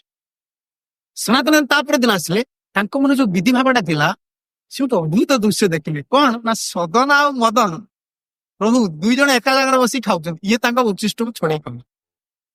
କହିଲେ ଏଠି ଆଉ କଣ ବିଧି ମୁଁ ଶିଖେଇକି ଗଲେ? ଏଠି କିଛି ବିଧି ନାହିଁ, ପୁଅର ଦି ଭାଇ ହେଇକି ଅଇନା ଛଡା ଛଡିକି ଖାଉଛନ୍ତି। ସେଇଠୁ ବଲ୍ଲଭାଦେବଙ୍କୁ ମାଗିଲେ, କିଏ? ସନାତନ। କହିଲେ ମା ଆମର ଗୋଟେ ଦୀକ୍ଷା, ଆଜି ଗୋଟେ ନୂଆ ମାଧୁରୀ ମାଗିବି। ନା କଣ? ତୁ ଆଉ ମାଗିଲେନି ଯେ ମଦନ ମୋହନ ଯୋଉ ପାଉଛନ୍ତି ପ୍ରସାଦ, ତୁମର ପୁଅର ଟିକେ ଉଚ୍ଚିଷ୍ଟ ମତେ ଦେଲ। ଆଉ ସେଇଦିନର ଦୃଶ୍ୟ ସନାତନଙ୍କର ଅନ୍ତରରେ ଯାହାକୁ ଚିତ୍ରପଟ, ସ୍ୱୟଂ ଚିତ୍ରପଟ ଟିକେ ରହିଗଲା। ଜୀବକୁ ଆକର୍ଷଣ, ଆମେ କଣ କୃଷ୍ଣଙ୍କୁ ଆକର୍ଷଣ କରି ଆଣିପାରିବା କି? ନା। କୃଷ୍ଣ ଶବ୍ଦର ଅର୍ଥ ଯେତେବେଳେ ବିଶ୍ୱନାଥ ଚକ୍ର ଠାକୁର ମନ କତିରେ ଲଗେଇଲେ, ଚଞ୍ଚଳ ହିଁ ମନ କୃଷ୍ଣ, ସେ ଲେଖେ। ଅର୍ଜୁନ କଣ କହୁଛନ୍ତି? ପ୍ରଭୁ ମୋ ମନ ବହୁତ ଚଞ୍ଚଳ ହେଇଯାଇଛି, ଏ ଚଞ୍ଚଳ ମନରେ ବର୍ତ୍ତମାନ ମୋର ସାମର୍ଥ୍ୟ ନାହିଁ ଆପଣଙ୍କର ବଚନକୁ ମୁଁ ସ୍ୱୀକାର କରିପାରିବି। ଆପଣ ଯେହେତୁ କୃଷ୍ଣ, ସେଥିପାଇଁ କୃଷ୍ଣ କହିଲେ, ଆପଣ ଯେହେତୁ କୃଷ୍ଣ, ଆପଣ ବର୍ତ୍ତମାନ ମୋ ମନଟାକୁ ଆକର୍ଷଣ କର।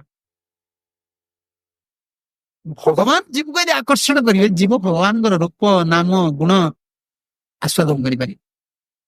ଆମ ସାଧନ ଦ୍ୱାରା ଆମେ ତାଙ୍କୁ ଆକର୍ଷିତ କରିପାରିବେ, ମାନେ ସେ ସାଧ୍ୟ ବସ୍ତୁ ନୁହନ୍ତି। ନିତ୍ୟ ସିଦ୍ଧ କୃଷ୍ଣ ପ୍ରେମ ସାଧ୍ୟ କବୁ ନା, ଶ୍ରବଣାଦି ଶୁଦ୍ଧ ଚିତ୍ତେ କରାଇ ଉଦୟ। ଆମେ ଯୋଉ ଶ୍ରବଣ କରୁଛେ, ଏଠି ବସିଛେ, ପ୍ରଭୁଙ୍କ କଥା ଶୁଣୁଛେ, ପ୍ରଭୁ ଯଦି କୃପା କରିବା ମନ୍ତ୍ରଟା ଶୁଦ୍ଧ ହବ। ଏଟା ଶୁଦ୍ଧ ପାଇଁ କରୁଛେ। ଉଦୟ ଶ୍ରବଣାଦି ଶୁଦ୍ଧ ଚିତ୍ତେ କରାଇ ଉଦୟ। ଶୁଦ୍ଧ ଚିତ୍ତ ହେଲେ ପ୍ରଭୁ ଉଦୟ ହେବେ, ଏଇ ସର୍ତ୍ତଟା ଯେହେତୁ ପ୍ରଭୁ ଦେଇଛନ୍ତି, ଆମେ ଏଟା କରୁଛେ। ପୁଣି ବି ଉଦୟ ହବାଟା ଆମ ଅନ୍ତର ଭିତରେ, ସିଏ ତାଙ୍କର ଇଚ୍ଛା ଯେ ଭକ୍ତର ବୈଷ୍ଣବର ଆବେଦନ କୃଷ୍ଣ ଦୟା। ଏଟା ସବୁବେଳେ ମନେ ରଖେ। ଯଦି କୋଉ ଶୁଦ୍ଧ ବୈଷ୍ଣବ ଗୁରୁଦେବ ଆମ ପାଇଁ ସଂକଳ୍ପ କଲେ, ତାକୁ ଉଦ୍ଧାର ହେଇଯିବା। ନହେଲେ ଭଜନ କଲେ ଆଉ ଅପରାଧ ରହିତ ହବ ନା? ବହୁ ଜନ୍ମ করে ଯଦି ଶ୍ରବଣ କୀର୍ତ୍ତନ ତଥାପି କୃଷ୍ଣ ପଦେ ନା ପାଏ ପ୍ରେମ, ବହୁ ଜନ୍ମ କଲେ ବି ହବ ନା, ଅପରାଧ ନାହିଁ। ତେଣୁ ସାଧ କୃପା ଉପରେ ଗୁରୁତ୍ୱ ସବୁବେଳେ ଶାସ୍ତ୍ର। ଏଠି ଯେତେବେଳେ ସନାତନ ସେ ରୂପକୁ ଦେଖିଦେଇଛନ୍ତି, କୃଷ୍ଣ ତାଙ୍କୁ ଆକର୍ଷିତ କଲେ ସେ ରୂପରେ। ଏଣେ ସନାତନଙ୍କର ଦୈନ୍ୟତା ପ୍ରତି ମହା ମଦନ ଗୋପାଳ ଝଙ୍କିଗଲେ। ବା ସନାତନ ଆଜି ଦାମୋଦର ଚୌବ ବା ବଲ୍ଲଭା ଦେବୀଙ୍କର ପୁଅର ଉଚ୍ଚିଷ୍ଟ ପାଇଲେ। ତାଙ୍କର ଯୋଉ ଭାବନା ଥିଲା, ଯୋଉ ବିଧିଟା କଡା କରି ଧରିଥିଲେ, କାରଣ ସେ ବିଧିର ବଡଟା ରଚନା କରିଛନ୍ତି ନା ଯୋଉଥିରେ ହରିଭକ୍ତି ବିଳାସ। ଆଉ ଏଣେ ଏତେ ରିଝିଗଲେ ଭଗବାନ, ଏତେ ଭଲ ପାଇଗଲେ, ସେ ତ ନିତ୍ୟ ସିଦ୍ଧ ପାର୍ଷଦ। ରାତିରେ ସ୍ୱପ୍ନ ଦେଲେ, ରାତିରେ ଦୁଇ ଜଣଙ୍କୁ ଏକା ସାଙ୍ଗରେ ସ୍ୱପ୍ନ ହଉଛି। ଭଗବାନ ଯୋଉ ସ୍ୱପ୍ନ ଦିଅନ୍ତି, ଆମେ ବେଳେ ବେଳେ କଣ କରନ୍ତି କି? ସ୍ୱପ୍ନ ବିଷୟରେ ଏତିକି କୁହାଯାଇପାରେ, ଶୁଦ୍ଧ ବସ୍ତ୍ର ଜଣେ ଥିବ, ଶୁଦ୍ଧ ଚେତନା ଥିବ, ନାମ ଭଜନ କରୁଥିବ, ପ୍ରାତଃ ମୁହୂର୍ତ୍ତରେ ଭଜନ ଉପଯୋଗୀ ସ୍ୱପ୍ନ ଦେଖିଲେ, ଭୋର 3ଟାରୁ 4ଟା 4:30 ମଧ୍ୟରାତ୍ରିରେ ଯୋଉ ନିଦ୍ରା, ଯୋଉ ସ୍ୱପ୍ନ ଦେଖାଯାଏ, ସେଗୁଡିକ ଅଧିକା ଯିଏ ଭୋଜନ କରିଦେଇଥିବ, ଅଧିକା ଭୋଜନ ହେଇଥିବ, ପାଣି ପିଇ ନଥିବ, ପେଟ ଗରମ ରହିଲେ ସେ ସବୁ ଦୁନିଆ ସ୍ୱପ୍ନ ଦେଖିବ, ସେଇଟାକୁ ସତ ବୋଲି ଭାବିଦିଅ। ସ୍ୱପ୍ନ ଭଗବାନ ଯୋଉ ଦିଅନ୍ତି ସ୍ୱପ୍ନ ଆମ ଭଳି ଝିଅମାନଙ୍କୁ ଶୁଦ୍ଧ ଭକ୍ତ ମାନଙ୍କୁ ଆଦେଶ ଦିଅନ୍ତି ସ୍ୱପ୍ନ ମାଧ୍ୟମ ସେ କଥା କଣ ଏ ଯୋଉ ଗୋପୀନାଥ ମନ୍ଦିର ଗୋଟେ, ଅ, ଗୋପୀନାଥ ମନ୍ଦିର ପ୍ରତିଷ୍ଠା ହେଇଗଲେ ତାପରେ ଗୋପାଳ ମନ୍ଦିର ସେପର୍ଯ୍ୟନ୍ତ ସେ ହ୍ୟାଣ୍ଡ ଓଭର କରୁନଥିଲୁ। ଆମେ ଗୁରୁଦେବ ସାଙ୍ଗରେ ଯାଇଛୁ ତେୟାନବରେ ଯାଇଥିଲୁ। ଗୋଦେଗିରି ଗାଁ ଲୋକ ଗାଡି ଛାଡନ୍ତିନି, ତାଙ୍କର ଗୋଟେ ଧାରଣା କଣ କି ये सब विदेशी मान धरके आसले ये मंदिर नेଇକି ପଳେଇବା ଆମର ଗୋପାଳଙ୍କୁ ନେଇକି ପଳେଇବା ସେ ଛାଡନ୍ତିନି ଗାଡି ଗାଡି ଭଟକେ ଆମ ଗାଁରେ ଗାଡି ଯାଇପାରିବନି ଆମର କାଦୁଅ ହଉଛି। ଗୁରୁଦେବ ତ ନିଷ୍କିଞ୍ଚନ ଭକ୍ତ ଉଠିବେ ଓହ୍ଲେଇବେ ମାମୁଁ ଘର ତାଙ୍କ ମାମୁଁ ପୁଅ ଭାଇ ମାନେ ଥିବେ ବାଡି ଖଣ୍ଡେ ଧରିବେ ଓହ୍ଲେଇକି ଧୀରେ ଧୀରେ ଚାଲିବେ। ବିଦେଶୀ ମାନେ ସବୁ ଚାଲିଥିବେ ଆମେ ସବୁ ଯାଉ ସେଟା ନନା ଥାନ୍ତି ଅରୁଆ ଡାଲମା କରନ୍ତି ରାଧାଷ୍ଟମୀରେ ବହୁତ ସୁନ୍ଦର। କିନ୍ତୁ ସେ ମନ୍ଦିର ଡର କାଳେ ଇଏ ମନ୍ଦିର ଗୋପାଳଙ୍କୁ ଏଠୁ ରେ ପଳେଇ ସେଇ ଭୟରେ ସେ ଦିଅନ୍ତି। ଗୁରୁଦେବଙ୍କର ସେ ତ ତାକୁ ଆମ ପରମ୍ପରାରେ ସେ ଆରାଧ୍ୟ ପ୍ରେମୀ ଭକ୍ତର ସେ ବସ ଦେଲେନି। ଗୁରୁଦେବ ଅଭିମାନ କଲେ ତାହେଲେ ଠିକ ଅଛି ମୁଁ ଆଉ ଗୋଦେଗିରି ଯିବି। ସିଏ ବି ଏମିତି ଆମର ତ ହଇରାଣ ଗୋପାଳ ଯେମିତି ହଇରାଣ କରୁଛନ୍ତି ଗାଡି ଛାଡୁନାହାନ୍ତି ହଇରାଣ ମୁଁ ଯିବିନି ଆମର ଏଇଠି ମୁଁ ମନ୍ଦିର ପ୍ରତିଷ୍ଠା କରିବି ଗୋପାଳଙ୍କୁ ଏଠି ରଖିବି। ସେଥିପାଇଁ ଆପଣ ଦେଖନ୍ତୁ ଝରକାଟା ଖୋଲିଦେଲେ ଗୁରୁଦେବଙ୍କ ଝରକା ବନ୍ଦ ହେଇକି ରହୁଛି ମୋ ପାଖରେ ସେଟା ଖୋଲିଦେବେ ଆପଣ ବସିବେ ଘର ଭିତରେ ସେଠୁ ସିଧା ଦେଖିବେ ଗୋପାଳ। ଆଉ ଗୁରୁଦେବଙ୍କର ଆଦେଶ ଥିଲା ଏଠି ଯୋଉ ବିଗ୍ରହ ହେବେ ଛୋଟ ଅର୍ଚା ବିଗ୍ରହ ରାଧାକୃଷ୍ଣ ସିଏ ଆମର ଗୋପାଳଙ୍କ ଭଳିଆ ବୈଠକ ଗୋପାଳଙ୍କ ଦର୍ଶନ ମୁଁ ଯିବିନି ସେ କରୁଛନ୍ତି ଗାଁ କିନ୍ତୁ ଗୋଟିଏ ଦିନରେ 2 ଜଣ ପିଟିଏ ଗୋପାଳ ଗୁରୁଦେବଙ୍କୁ ଆସିକି ପିଟିଏ ମାନେ ପ୍ରେମର ଗୁରୁଦେବ ତ କାନ ରାତିରେ ଗୋପାଳ ଶୋଇଥାନ୍ତି ବାଡଉଛନ୍ତି ନା କାହିଁକି ଅଭିମାନ କରି ଯାଉନୁ ମୋ ପାଖକୁ। ଗୁରୁଦେବ କହିଲେ ମତେ ଗାଁ ଲୋକମାନେ ଦଉନାହାନ୍ତି ସେବା ସୁଯୋଗ ଦଉନା ଆଉ ମାମୁ ପୁଅକୁ ବାଡେଇଛ ସେ ତାଙ୍କର ମାମୁ ପୁଅକୁ ପିଟିଛ କହିଲେ ଯଦି ନ ଦଉ ତାଙ୍କ ବଂଶକୁ ଧ୍ୱଂସ କର। ତା ପରଦିନ ସକାଳୁ ସବୁ ଡକୁମେଣ୍ଟ ଧରିକି ଆସିକି ପହଞ୍ଚିଲ ତାପରେ ତ ରେଜିଷ୍ଟ୍ରି ହେଲା ଗୋପାଳ ମନ୍ଦିର। ସେ ପ୍ରେମୀ ଭକ୍ତର ଅଧିକ ସେବା କାହା କତର ନେବେ ଯାହାକୁ ପ୍ରେମରେ ଦେଖିବେ ଯାହାର ପ୍ରେମାଧିକ୍ୟ ଅଛି ତାକୁ ଏ ଚୌବଙ୍କ କତରୁ ଦାମୋଦର ଚୌବଙ୍କ ପାଖରେ ସେବା ସରିଗଲା ବର୍ତ୍ତମାନ ମଦନ ମୋହନଙ୍କ ହାତକୁ ଯିବେ ଦେଖନ୍ତୁ କେତେ ଜଣଙ୍କ ହାତକୁ ବୁଲି ବୁଲି ଆଇଲେଣି। ରାତିରେ ସନାତନକୁ ସ୍ୱପ୍ନ ଦଉଛନ୍ତି ସନାତନ ଚିନ୍ତା କରୁଛୁ କଣ କରିବି ଏତେ କଳନୀୟ ରୂପକୁ ଦର୍ଶନ କରିକି ଆସିବି ତୋର ଟିକେ ସେବା କରନ୍ତି ମୋ ଜୀବନ କୃତାର୍ଥ ହୁଅନ୍ତା। ରାତିରେ ସ୍ୱପ୍ନ ଦେଖି ତାଙ୍କୁ କହୁଛନ୍ତି ରାତ୍ରି କାଳେ ସ୍ୱପ୍ନ ଦେଖି ରାତ୍ରି କାଳେ ସ୍ୱପ୍ନ ଦେଖେ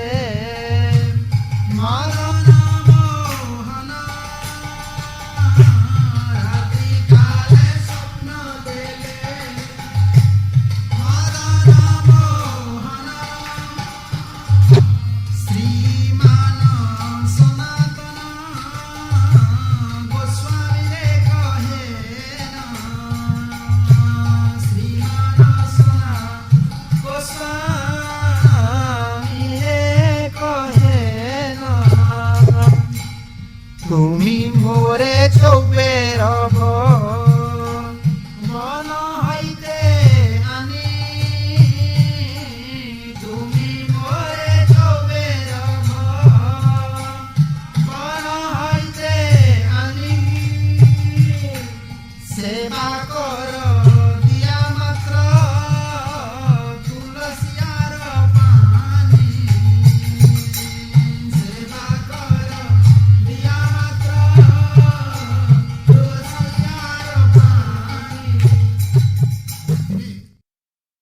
ସ୍ୱପ୍ନ ବୁଝୁ ଏଇ ସ୍ୱପ୍ନ କଥାରେ ମୁଁ ଗୁରୁଦେବଙ୍କର କଥା କହିଥିଲି ସ୍ୱପ୍ନଟା ସତ୍ୟ ଶୁଦ୍ଧ ଭକ୍ତ ମାନଙ୍କ ପାଇଁ ଐକାନ୍ତିକ ଭକ୍ତ ଯୋଉମାନଙ୍କର ନିଜର କିଛି କାମନା ନାହିଁ ପ୍ରଭୁ ପ୍ରତି ଚାହୁଁଛନ୍ତି ସେମାନଙ୍କ ପ୍ରତି ପ୍ରଭୁଙ୍କର ଯୋଉ ଆଦେଶଟା ସତ୍ୟ। ତେଣୁ ସନାତନଙ୍କୁ ଆଦେଶ ହେଇଗଲେ ତୁମେ ଯାଅ ଚୌବଙ୍କ ଘରୁ ଚତୁର୍ବେଦୀଙ୍କ ଘରୁ ମତେ ନେଇ ଆସ। ସନାତନ ଚିନ୍ତାରେ ପଡିଗଲା ଆରେ ମୁଁ ଆଣି କେମିତି ସେବା କରି ତୁଳସୀ ଦବା ପାଣି ଦବା ଆଉ ମୋର କିଛି ଦରକାର ଯା ଇଏ ଆମର ଗୌଡୀୟ ବୈଷ୍ଣବରେ ପ୍ରସିଦ୍ଧ ପ୍ରାମାଣିକ ଲୀଳା।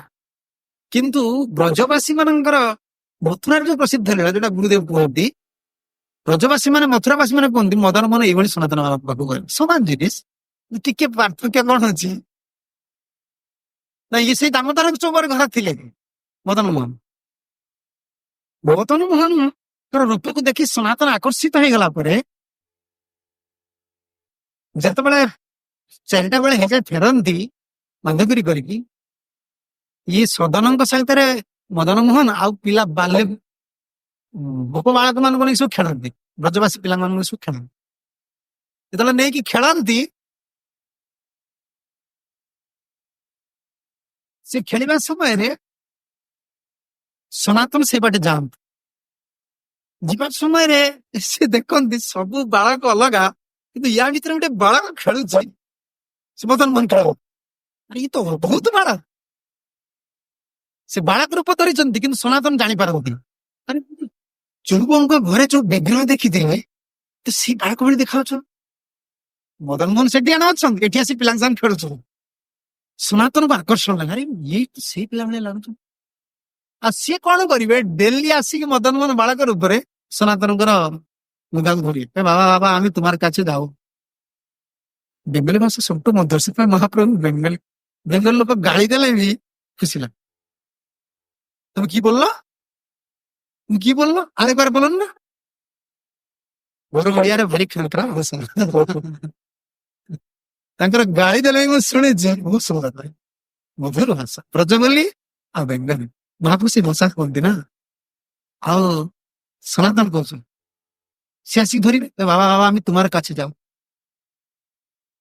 ওই জানি দিয়ন্তু সনাতন, আচ্ছা ইয়ে তো সেই মদন মোহন বোধে, তুমি আমার কাছে যাবো, আমার থাকার বাড়ি নাই, তুমি থাকবো কোথায়, আর তুমি কোথায় থাকো, না আমি গাছের তলায় থাকবো, সেখান থেকে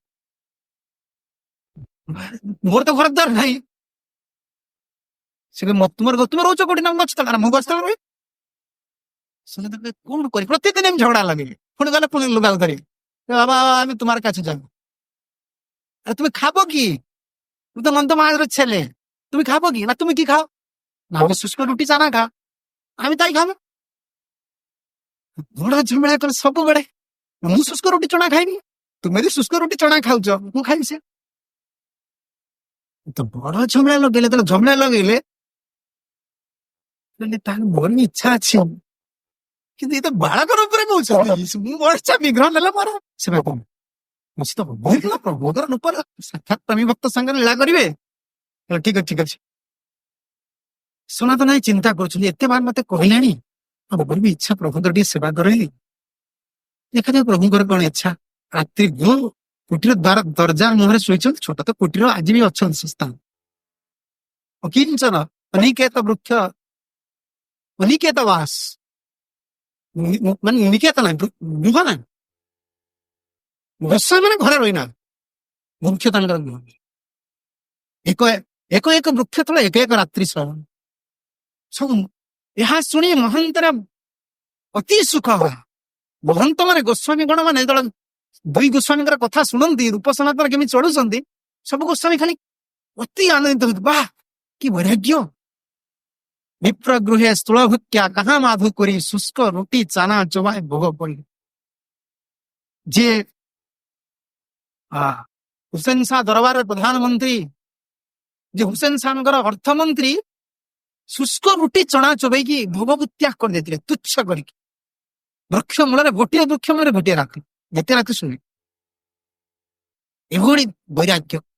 ଆଉ ଶୁଣିକି ମହନ୍ତ ମାନେ ଖୁସି ହୁଅନ୍ତି, ସମସ୍ତେ ପଚାରନ୍ତି, କେହି ବୃନ୍ଦାବନ ଆସନ୍ତି ବସିକି ପଚାରିବେ, କିଛି ରୂପ କରେ ଭଜନ ସାଧ, ସମସ୍ତେ ପଚାରନ୍ତି ରୂପ ସନାତନ ଆମର କେମିତି ଭଜନ କରୁଛୁ, ପଚାରନ୍ତି। ତେଣୁ ସେ ଗୌରବର ପାତ୍ର ନା, ମହାପ୍ରଭୁଙ୍କର ପ୍ରଥମ ଦୁଇ ଦେଖନ୍ତୁ ସେନାପତି ସେ। ଆଉ ମହନ୍ତ ମାନେ ଶୁଣନ୍ତି, ବାଃ ରୂପ ସନାତନ ଏଇ ବୈରାଗ୍ୟ। ଅଷ୍ଟପ୍ରହର ନାମ ସଂକୀର୍ତ୍ତନ ଚାରିଦଣ୍ଡ ଶୟନ, ତାହା ହଏ ନ ହଏ କୋଉ ଦିନ, ସେ ବି ଶୟନ ବି ହେଇପାରେ। ଭଜନାଦି ସରିଲେ, ମହାପ୍ରଭୁଙ୍କର ଗ୍ରନ୍ଥ ଲେଖା ସରିଲେ ରାତ୍ରି ଭଜନ ଯାହା କରୁ ଇଚ୍ଛା ଭଜନ, ଅଷ୍ଟପ୍ରହର ନାମ ଏ ଭଜନ। ଆଉ ସିଏ ତ ଅନିକେତ ବୃକ୍ଷ ତଳେ ରୁହନ୍ତି, ରୁଟି ଚଣା ଖାଆନ୍ତି। ମଦନ ମୋହନ କହୁଛନ୍ତି, ରାତ୍ରିରେ ପ୍ରଭୁ ସ୍ୱପ୍ନ ଦେଇ କହୁଛନ୍ତି, ବାବା ମୁଁ କାଲି ତୁମ ପାଖକୁ ଆସି, ଆମେ କାଲି ଆସ। তাঙ্ক ভিতরে বেঙ্গল কথা হচ্ছে, তুমি কালি কিরকম আসবো, না আমি যার বাড়িতে আছি সেখানে একটা বড় ব্যাধি হবে, ଯୋଉ ଦାମୋଦର ଚୌବରେ ଘରେ ରହିଛନ୍ତି ଭଗବାନ ସବୁ ଟ୍ରିକ୍ ଦଉଛନ୍ତି ତାଙ୍କ ଘରୁ କେମିତି ଆସିବ ସେମିତି ପ୍ରେମରେ ବାନ୍ଧିଛନ୍ତି ତ ତୁମେ ଗୋଟେ ଉପାୟ କର ତାର ପ୍ରେମ ବନ୍ଧନକୁ ଖୋଲିବା ପାଇଁ ମୁଁ ତୁମକୁ ବାଟ ଦଉଛି। ଆରେ ବାଟ କଣ ଦବ ପୁଣି ସେଇ ବାଟ ଖୋଲି ଦେଇ ଆକୁ ପୁଣି ପ୍ରେମରେ ବାନ୍ଧିବେ ଯେ ସନାତନ ବର୍ତ୍ତମାନ ପୁଣି ବାନ୍ଧ କହିଲେ ଗୋଟେ ବାଟ ମୁଁ ତୁମକୁ ଦଉଛି କଣ କାଲି ତାଙ୍କୁ ଗୋଟେ ବଡ ବ୍ୟାଘ୍ର ତାଙ୍କ ଘରୁ ଶୁଣୁତି ଜନ୍ମ କେହି ଭଲ ହେବେ କେହି ଭଲ ହେଲେ ମୁଁ ତାଙ୍କ ସାଙ୍ଗରେ କଥାବାର୍ତ୍ତା ହୁଏ ସେ ମୋ କଥାରେ ପଚାରିବେ ମତେ ସଦନକୁ ଜର ହବ ତାଙ୍କ ବଲରାକୁ ଜର ହବ ଆଉ ଦାମୋଦରକୁ ଜର ହବ ସେ ଗାଁ ସାରା ସବୁ ଲୋକଙ୍କୁ ଜର ହବ ଗୃହ କଥା କହୁଛନ୍ତି ଜର ହେଲେ ମୁଁ କଣ କରିବି ନା ତୁମେ ବୈଦ୍ୟ ମତେ ଯେଟା ପଚାରିବେ ଜର କେମିତି ଭଲ ହବ ମୁଁ କହିବି ବୈଦ୍ୟ ଜଣେ ଅଛି ସେ ବୃନ୍ଦାବନରେ ଆଦିତ୍ୟ ଟିଲାରେ ରହୁଛି ସନାତନ ସେ ତୋ ପାଖରେ ପହଞ୍ଚିବ ଦେଖନ୍ତୁ ପ୍ରେମୀ ଭକ୍ତ ପାଖରେ ଅଳି କରିକି କେମିତି ଆସିକି ପହଞ୍ଚ ଇଏ ଆମର ପରମ୍ପରା ଇଏ ଗୌରବ ପରମ୍ପରା ଏ ପରମ୍ପରାରେ ଆମେ ପାଦ ଦେଇଛ ଆଜ୍ଞା ପ୍ରଭୁପାଦଙ୍କର ଏତେ ବଡ ଦୟା ଆମ ଭଳି ବିଶ୍ୱ ଲୋକଙ୍କୁ ଆଣିକି ପରମ୍ପରାରେ ମାଳିତୁଳା ଦେଇଛ କୃତଜ୍ଞ ଆମେ କୃତଜ୍ଞ ହେବା ଉଚିତ ନାହିଁ ଜନ୍ମ ଜନ୍ମ ଗୋସ୍ୱାମୀ ମାନଙ୍କର ଚିନ୍ତା ପ୍ରଭୁପାଦଙ୍କର ଗୁଣ କୋଟି ଜନ୍ମ ଗଲେ କାହିଁକି ସୁଯୋଗ କରିବା ଲୋକ ତାର ବଂଶ ପାଇଁ ଗୌରବ କରୁଛି ଆମେ ଏଇ ବଂଶର ଛୁଆ ଯୋଉ ବଂଶର ଯୋଉ ପରମ୍ପରାରେ ପ୍ରଭୁ କଥା କହିକି ଅଝଟ ଲଗେଇକି ଆସିଛୁ ଏହାର ଉପରେ ପରମ୍ପରା ଆଉ ସନାତନ ଗୋଟେ ତ ନିଷ୍କିଞ୍ଚନ ଭକ୍ତ କହିଲେ ମୁଁ କେମିତି କହିବି ଯେ ମୁଁ ଡାକ୍ତର ବୋଲି କହିଲେ ତୁମେ କିଛି ଭୟ କରିବନି ସେମାନେ ଆସି ମୁଁ ଡାକି ନେବି କହିଲେ ଔଷଧ କଣ ଦେବି ନା তুমি যাই বলবো ସେଇଟା ଔଷଧ ହବ তুমি ଯୋଉଟା କହିଦବ ସେଇଟା ଔଷଧ ହବ ସେ ତ ଲୀଳା କରିବେ ନା ସନାତନ ଯିଏ ଭୋଗ ରୋଗର ବୈଦ୍ୟ ସିଏ କଣ ଇଏ ଜଡ ସିଏ ଯାହାକୁ କରୁଣା କରିବେ ସିଏ ବି କୋଉ ତାଙ୍କୁ କୋଉ ରୋଗ ହେଇଛି ସିଏ ବି ଜଣେ ପ୍ରେମୀ ଭକ୍ତ ପ୍ରଭୁଙ୍କର ଲୀଳା କହିଲେ ତୁମେ ଯୋଉଟା କହିଦବ ସେଇଟା ଔଷଧ ହବ ସନାତନ ଆଜ୍ଞା ମାନେ ତାଙ୍କର ବି ଲୋଭ ଲୋକ ପାଖକୁ ଆସି ସେବା ଟିକେ କରିବି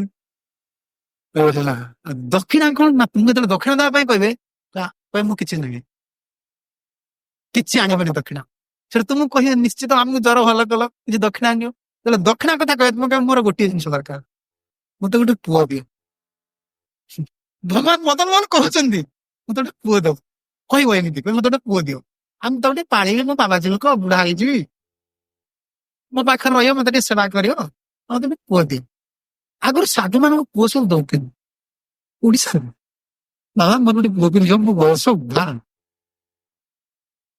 ଏ ସତ୍ୟ ଆଜି ବି ଅଛନ୍ତି ବୈଷ୍ଣବ ଆମର ଏଇ ଭକ୍ତ ମାନଙ୍କ ଇସ୍କନ ଭକ୍ତ ମାନଙ୍କର କେତେ ବାପା ମା ସେ ଗର୍ବ କର ଯାହା ଆମ ପିଲାରେ ଗୋଟେ ପୁଅ ତ ବୈଷ୍ଣବ କିଛି ଆମ ସବୁ ଉଦ୍ଧାର କରେ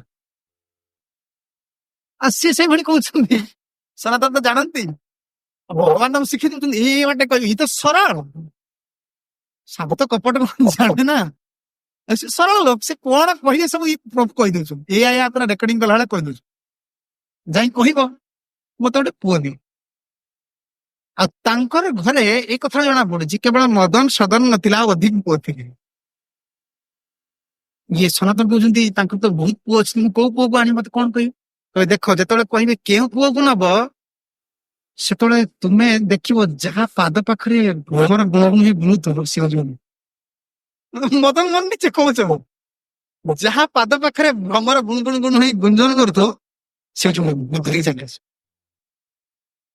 ପୁଣି ମଦନ ପୁରା ଏଟା କହିଦେଲା ପରେ ମଦନ ମନ ଚିନ୍ତା କରୁନି ସେ ତ ଚାଲାକ ହବ ଆଖି ବାନ୍ଧି ପକେଇବି କାରଣ ଦାମୋଦର ଚୌବ ତ କେବେ ହେଲେ ମତେ ଦେବା ପାଇଁ ଚାହିଁବନି ମୁଁ ତା ଘରେ ପୁତ୍ର ରୂପରେ ରହିଛି ସିଏ ସନାତନର ଆଖି ବାନ୍ଧି ଦବ କହିବେ ତୁମେ ଗୋଟେ ପୁତ୍ରକୁ ନିଅ ଯେକୌଣସି ପୁତ୍ର ଗୋଟେ ଭଗବାନ ତା ବି କହିଦେଇଛ ଯଦି ତୋର ଆଖି ବାନ୍ଧିଦେବେ ଆଉ ବଲ୍ଲଭା ଦେବୀ ବା ଦାମୋଦର କହିବେ ତୁ କେଉଁ ପୁଅକୁ ନଉଛ ନିଅ ତୁମେ ଗୋଟେ କାମ କରିବ ଯେଉଁ ପୁଅ ଆସିକି ତୁମ କୋଳ ଉପରେ ଚଢିବ ତୁମେ ଜାଣି କହିବ ମୁଁ ଏଇ ପୁଅ ଆଉ ମୁଁ ଆସିକି ତୁମ କୋଳ ଉପରେ ଚଢିବି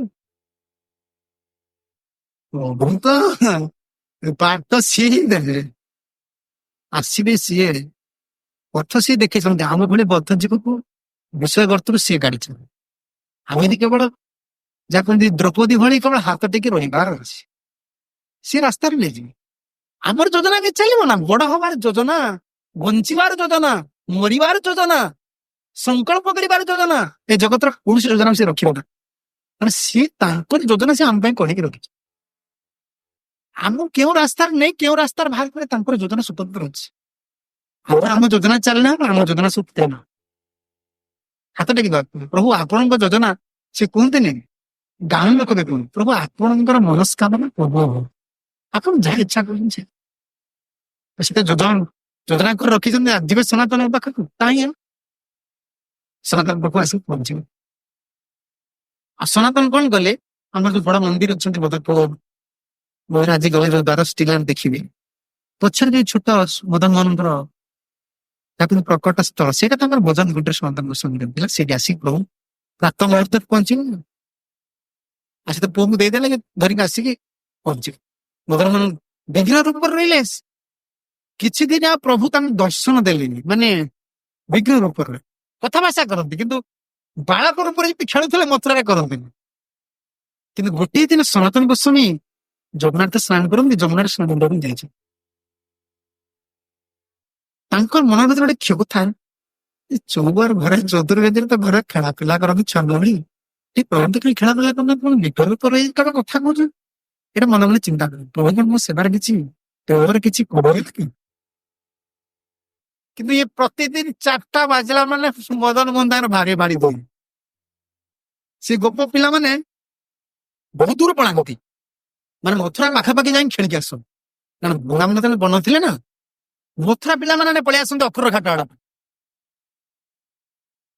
ମଦନ ମୋହନ ଏଠି ଆଦିତ୍ୟ ଟିଲାରୁ ମଦନ ମୋହନ ପଳାନ୍ତି ପାଣି ଧରିକି ସେଠି ଯାଇ ବାଗୁଡି ଫାଗୁଡି ଖେଳି ଧୂଳି ଧୂସର ହେଇକି ସନାତନ ଦେଲେ ଭିକ୍ଷା ମାଗିଲି ସେତେବେଳେ ଭିକ୍ଷା ମାଧୁଗିରି କରୁନଥିଲେ ମାଧୁଗିରି ବନ୍ଦ କରିଦେଲେ ମୁଷ୍ଟି ଭିକ୍ଷା ଅଟା ଆଣିଲେ କାରଣ ମାଧୁଗିରି ଆଗରୁ କରିଦେଲେ ମାଧୁଗିରି ଟା ଭୋଗ ଲଗେଇବେ କି ମାଧୁଗିରି ତ ଭୋଗ ସ୍ୱୟଂ ଲାଗେ ବ୍ରଜବାସୀ ସବୁ ଖାଲି ଅଟା ଧରିକି ଆସ 4ଟା ବେଳେ ଆସୁଛନ୍ତି ଦେଖିଲେ କିଏ ଏତେ ସୁନ୍ଦର ଏଇ ପିଲାକୁ ତ ମୁଁ ଦେଖିଥିଲି ତାଙ୍କ ଘରେ ଚୌପ ଘରେ ତ ମଦନ ଏତେ ଦିନ ହେଲା ମତେ ଦର୍ଶନ ଦେଇନଥିଲି ମୁଁ ତ ସେଣେ କବାଟ ଆଉଲି ଦେଇକି ଆସିଛି ମନ୍ଦିର ତାଣ୍ଡି ଥା ଛୋଟ ଦ୍ୱାର ମୋ କୁଟୁର ଦ୍ୱାର ତ ଆଉଲି ଦେଇକି ଆସିଛି କଣ ଏଠି ପଳେଇ ଆସିଛ ନା କଣ ମୁଁ ଆସିକି ଦେଖିଲା ବେଳକୁ ଏଠି ଆଦିତ୍ୟ ଟିଲାରେ ପ୍ରଭୁ ଗୋଟେ କାମ କରିବାକୁ ପଡିବ ଖେଳ ସରିଲା ପରେ ମତେ ଗଛ ପଛରେ ଲୁଚିଆ ଗଛ ତଳେ ଲୁଚିକି ରହି ମାଡା ପିଟା ପିଟି କୁସ୍ତି ମଲ୍ଲ ଯୁଦ୍ଧ ସବୁ ସରିଗଲା ସେମାନେ ମଥୁରାବାସୀଙ୍କୁ ସବୁ ବିଦାୟ ଦେଲେ ଦେଇ ପ୍ରଭୁ ଧୀରେ ଧୀରେ ପୁରା ଜୋରସୋର ଧାଇଁକି ଆସୁଛନ୍ତି ସନାତନ ମାଧୁକରୀ କରିକି ଆଣିଥିବେ ଭୋଗ ଲଗେଇବେ ସନ୍ଧ୍ୟା ଆରତି କରି ସନାତନ ଧାଇଁକି ପଛରେ ଦେଖିବା ଏଇ ଅଛନ୍ତି ସନାତନ ଧାଇଁ ଧାଇଁ ଧାଇଁ ଧାଇଁ ଆସି ଦେଖିଲା ପଶିନି କୁଟରେ ଆଉ କିଛି କରିବେ ଯାଇକି ସେଠି ଖେଳୁଛୁ ସେଇଦିନ ଜାଣିଲେ ଯେ ପ୍ରଭୁ ବର୍ତ୍ତମାନ ବାଳକ ରୂପରେ ବି ଯାଇ ଲୀଳା କରୁଛୁ ଏଠି ସରିଗଲା ଆଉ ମନ୍ଦିର ସେତେବେଳେ ଛୋଟିଆ ଜରା ଜୀର୍ଣ୍ଣ ଅବସ୍ଥା ମନ୍ଦିର କଣ ହେବେ ଦିନ ପରେ ଦିନେ ଅଝଟ ଲଗେଇବାକୁ ଆରମ୍ଭ ଆଗେ କଣ କହିଥିଲେ ସ୍ୱପ୍ନରେ ମତେ ଖାଲି ତୁଳସୀ ପାଣି ଦବ ଏଠି ଆସିକି ପହଞ୍ଚି ଗଲେ ସନାତନ ତ ମହାପ୍ରଭୁଙ୍କର ଆଦେଶ ତ ଗୋସ୍ୱାମୀ ରଘୁନାଥଙ୍କ ଦ୍ଵାରା ମହାପ୍ରଭୁ ଷୋଡ ଗୋସ୍ୱାମୀ ସହିତ ଗୌଡୀୟ ବୈଷ୍ଣବ ତ୍ୟାଗୀ ମାନଙ୍କୁ ଯାହା କୁହନ୍ତି ଗାଇଡ ଲାଇନ ଇଂଲିଶ ଯାହା କଣ କୁହାଯିବ ତାକୁ ଦେଇଦେଲେ ଶିକ୍ଷା ଯେ ତ୍ୟାଗୀ ହେବେ ସେ କଣ କରିବେ ଭଲ ନା ଖାଇବା ଭଲ ନା କରିବ ଅଛି ଗ୍ରାମ ବାର୍ତ୍ତା ନ କହିବ ଗ୍ରାମ୍ୟ ବାର୍ତ୍ତା ନ ଶୁଣିବ ଭଲ ନା ଖାଇବା ଭଲ ନା ଗୋସ୍ୱାମୀ ସମସ୍ତେ ସେ ଭଲ ଖାଇବା ପିଇବା ତାର ମଧ୍ୟ ଯୋହା ଅତି ଲୋଭମୟ ସୁଦୂରମତି କିଏ ଜୟ କରିବେ ଆମର ଏତେ ହୀନ ବୃତ୍ତି ନା ମନୁଷ୍ୟ ବିଚାର କରିବ ଏଇ ପଢିଲା ବେଳେ ଆମର ମଥାକୁ ଏମିତି ଆସିଲା ସତ କଥା ସୁନ୍ଦର କଥା ଗୁରୁଦେବ ମହାପ୍ରଭୁ ଦୟା ଆସିଲା ପଶୁ ପକ୍ଷୀ ଗୋଟିଏ ଆଇଟମ ଜୀବନ ସାରା ଖାଉଛନ୍ତି ଏଇ କଥା ପଢିଲା ବେଳେ ବସିକି ଚିନ୍ତା ସତ କଥା ତ ଗୋସ୍ୱାମୀ ମାନେ ଆଙ୍ଗା କରୁଛନ୍ତି ଆଙ୍ଗା କଣ ବୁଝିପାରୁଛ ଆଜି ବି ବ୍ରଜରେ ଖାଆନ୍ତି ଆଙ୍ଗା କରନ୍ତୁ ଅଟାଟାକୁ ନେଇ ଆସିବେ ଲୁଣ ଫୁଣ କିଛି ପଡିବନି ଉଭଳା କରିଦେବେ ପାଣି ଦେଇ ଆଉ ଶୁଖିଲା ଗୋବର ଯୋଉ ସବୁ ଘଷି ଆମର ଯୋଉ କୁହନ୍ତି କାଟି ଆଣି ତା ଦେହରେ ପକେଇବେ ଏଣେ କାମ ଧନ୍ଦା କଲେ ସେ ତାର ଘଷି ଜଳିଗଲା ପରେ ଯୋଉ ଅଙ୍ଗାର ଥିବ ସେଥିରେ ସେ ପୋଡିଯିବ ସେଇଟା ଭୋଗ ଲଗାନ୍ତି ମଦନ ଶାସ୍ତ୍ରମାନେ ରଚନା କରୁଥିବେ ସେଟା ଆଙ୍ଗା ହଉଥିବ କାହିଁକି ନା ଶରୀର ପାଇଁ ଏତେ ଚିନ୍ତା କିଏ କରିବ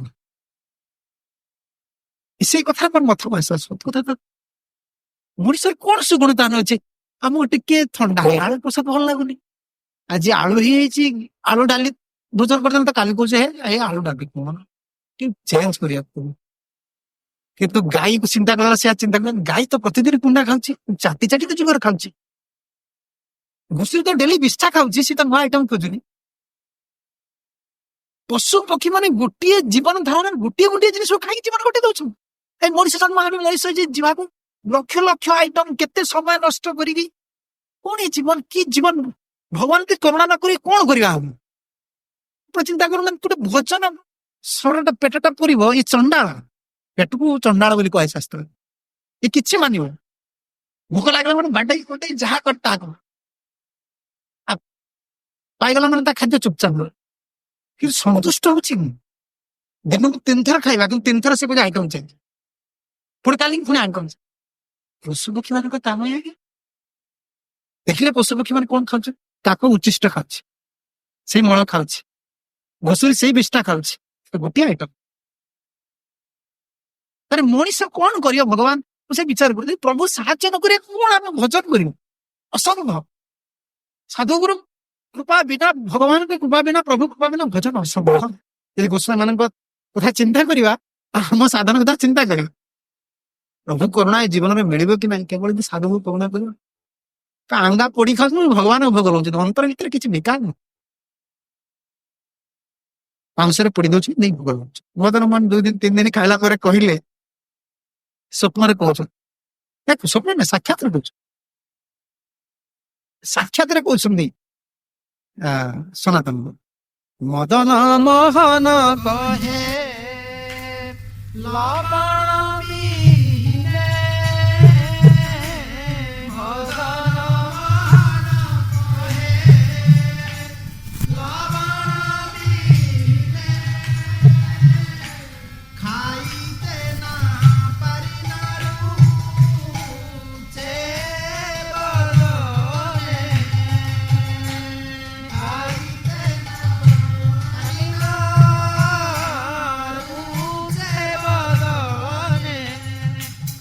मदन मोहन डायरेक्ट कहते भोग लगुच सनातन आंगा को मदन मोहन कहते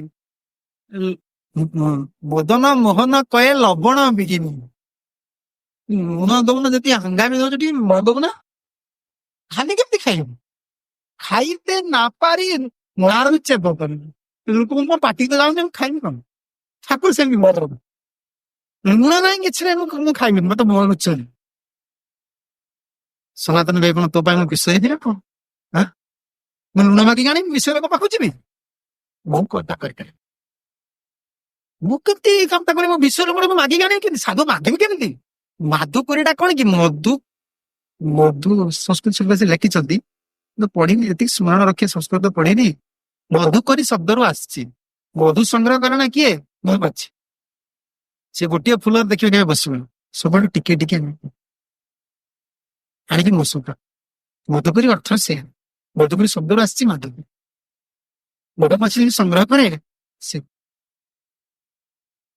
एकाथर आने अधिक आने स्थल भिक्षा करेंगे एक पेट कला भिक्षा करेंगे सब अल्प अल्प मागिक मागे दान ठिया जय राधे श्री राधे प्रभुंर लोक प्रसाद रखिए देवे टिके संतुष्ट बना एमती गोस्वामी चलते विप्र गृह स्थूल भिक्षा कहाँ माधुकरी यदि कई ब्राह्मण भेटी गले से स्थूल भिक्षा दे हाथ गोड़ धरी पड़े बाबा बड़ बाबा निजे आद्य भोजन करेंगे कांदी गड़ी सनातन अति दयालु शुणे ब्रजवासन केमती भल बा हाथ गोड़ धरी सनातन घोषारी ने आज खाओ सनातन चिंता करिए विप्र लोग कौन करी ब्रजवासी से दिन पेट पूरा टे खा ना पेट पकड़ पूरा विप्र गृह स्थूल भिक्षा कहाँ माधुपुरी शुष्क रोटी चना चबाए भोग करी ये विषय मन शिकाई मागे जी सनातन ना मदन मोहन कहते ना ना मोर पार्टी के रुचि नहीं लुण ना कि मत लुण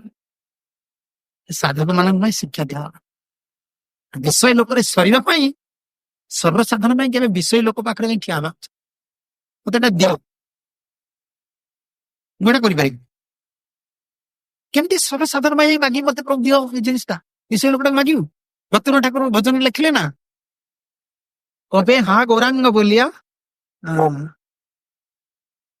भजन शयने देहर जतन छाड़ विरक्ति होया कम सुंदर कथा लिखुଛି हे गौरांग केतुबले गौरांग प्रभु मते कृपा करी गौरांग गौरांग कहि कि भोजन स्वयं देह सब कर्म को छाड़ी विरक्ति को साथा न लागे या ପାଇଁ ଯିବି ବିଶ୍ୱ ଲୋକ ପାଖରେ ଦର ମାଗିବା ପାଇଁ ମତେ ଟଙ୍କାଟା ଦିଅ ମୁଁ ଆଣିବି ଡ୍ରେସ କରିବା ତୀର୍ଥ ଯିବି ନା ଭଗବାନ ପାଇଁ ସେମାନେ ମାଗୁନଥିଲେ ମୁଁ ବିଶ୍ୱ ଲୋକ ଯିବିନି ଆଉ ଭକ୍ତିମାନେ ଠାକୁର ସେୟା ଲେଖେ ସୁନ୍ଦର ସୁନ୍ଦର କଥା ତାଙ୍କ ଭଜନ ଉପଦେଶ କହିଲେ ନବଦୀପ ଧାମେ ନଗରେ ନଗରେ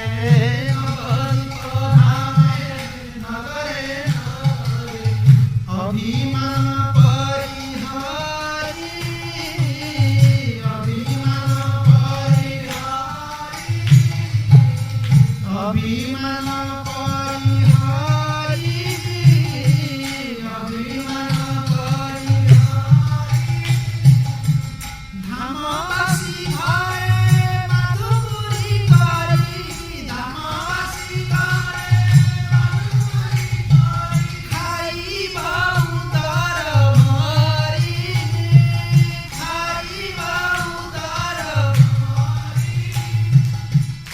नदी तटे गिया अंजलि अंजलि नदी तटे गिया अंजलि अंजलि नदी तटे गिया अंजलि अंजलि नदी तटे गिया अंजलि अंजलि शिव प्रभु पद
धर्मवासी घरे भागु करी करी खाइबो गोटे केमती पुरो धर्मवासी घरे मागी खाइबे बतरा ने नियम देखते मुसलमान मन कर आगे चीज करो मुसलमान ने पड़िबो मागे मागे समय रखा आ तांकर में रुड़ी आई दिबो रुड़ी टाइम करा जाई समय ब्रजवासी ने मदद भजन करते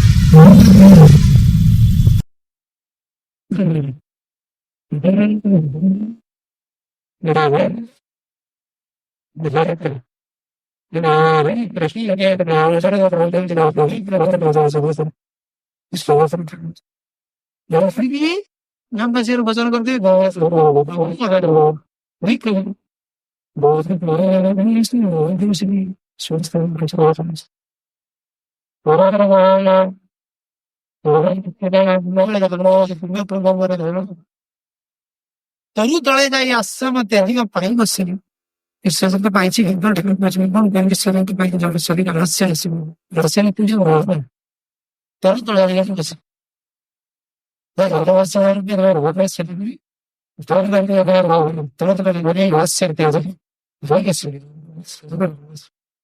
और बस ना नहीं ना ना लगी ना रखो कैसे से बाबा ने सिखाया सामने सिखाया विश्व योग का स्वर्ग में मुसलमान बेटा तो जो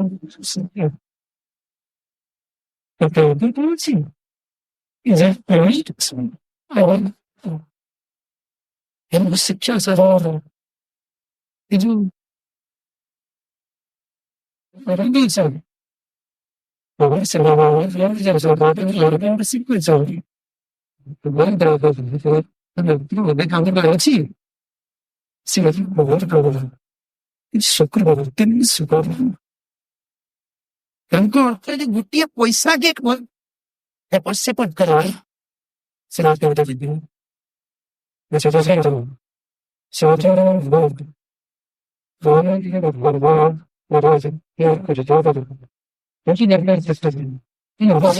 ଗଲା ମାନେ ମୁସଲିମ ଲୋକ ଆପଣ ଯখন କଲେକ୍ସନ କରତେ ମୁସଲିମ ଲୋକ ପାଖକୁ ଗଲା ସେ ଟଙ୍କା ଦବ କିମ୍ବା ଦକ୍ଷିଣା ମିଳିବ ସଂସାର କଥା ନ ବୁଝିଲେ ସେ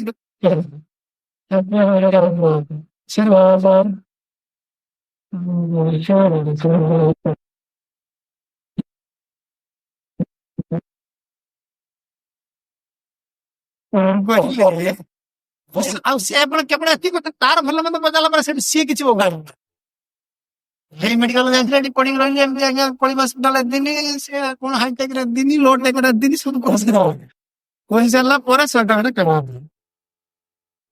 ସିଏ କହିବେ ତାଙ୍କ ଦୁଃଖ ଶୁଣେଇବେ ଏମିତି ନା ଭକ୍ତି ଯୋଗମ୍ ଶିକ୍ଷାର୍ଥମେକಂ ପୁରୁଷ ପୁରାଣ ଶ୍ରୀକୃଷ୍ଣ ଚୈତନ୍ୟ ଶ୍ରୀରାମ कृपा वयस्य तव भवितुर्गम्ये ସେ कृपा मोदी से कृपा परवार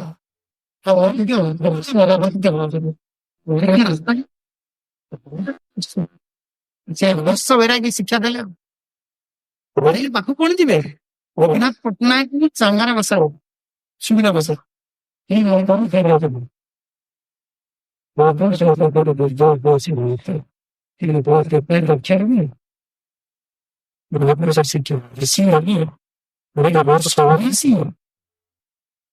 ସନ୍ଦେଶ ତାର କର୍ତ୍ତବ୍ୟ କଣ କାହିଁକି ସନାତନ କି ନାହାନ୍ତି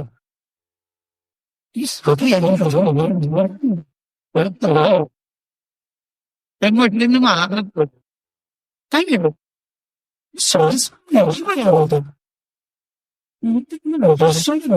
ମତେ କହୁଛ ସେ ଲୋକ ପାଖକୁ ଗଲା ମାନେ ସେ ଚଢାଟା ସବୁ ସବୁ ହେଇଯାଉ ତାର ସଂସାର କଣ ସମସ୍ୟା ଅଛି ସେ ପଇସା ଟିକେ ବିଶ୍ୱାସ ପାଇଁ କଲେ ସନ୍ନ୍ୟାସୀ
ମହାପ୍ରଭୁ କହିଲେ ତୁମ ଦୁଃଖଟା ସିଏ ମତେ ଶୁଣେଇକି ମତେ ଦୁଃଖ ଦଉଛି ସେ ଲୋକ ଯେତେବେଳେ ଦୁଃଖ କହିବ ଆମେ ତ ସାଧୁ ନା ଆମର ତାଙ୍କ ଦୁଃଖରେ ନିଶ୍ଚିତ ଆପଣ କହିଯିବେ ତାଙ୍କ ସମସ୍ୟାର ମନେ କରିବେ ଆରେ ଭାଇ ତାର କର୍ମଫଳଟା ସେ ଭୋଗଳାର ଅଛି ମା ଆମେ ଦେଖିଛୁ ଯେତେବେଳେ ଗୁରୁଦେବ ଚାକାରୁ 5ଟା ବାହାରିବେ ଏଠି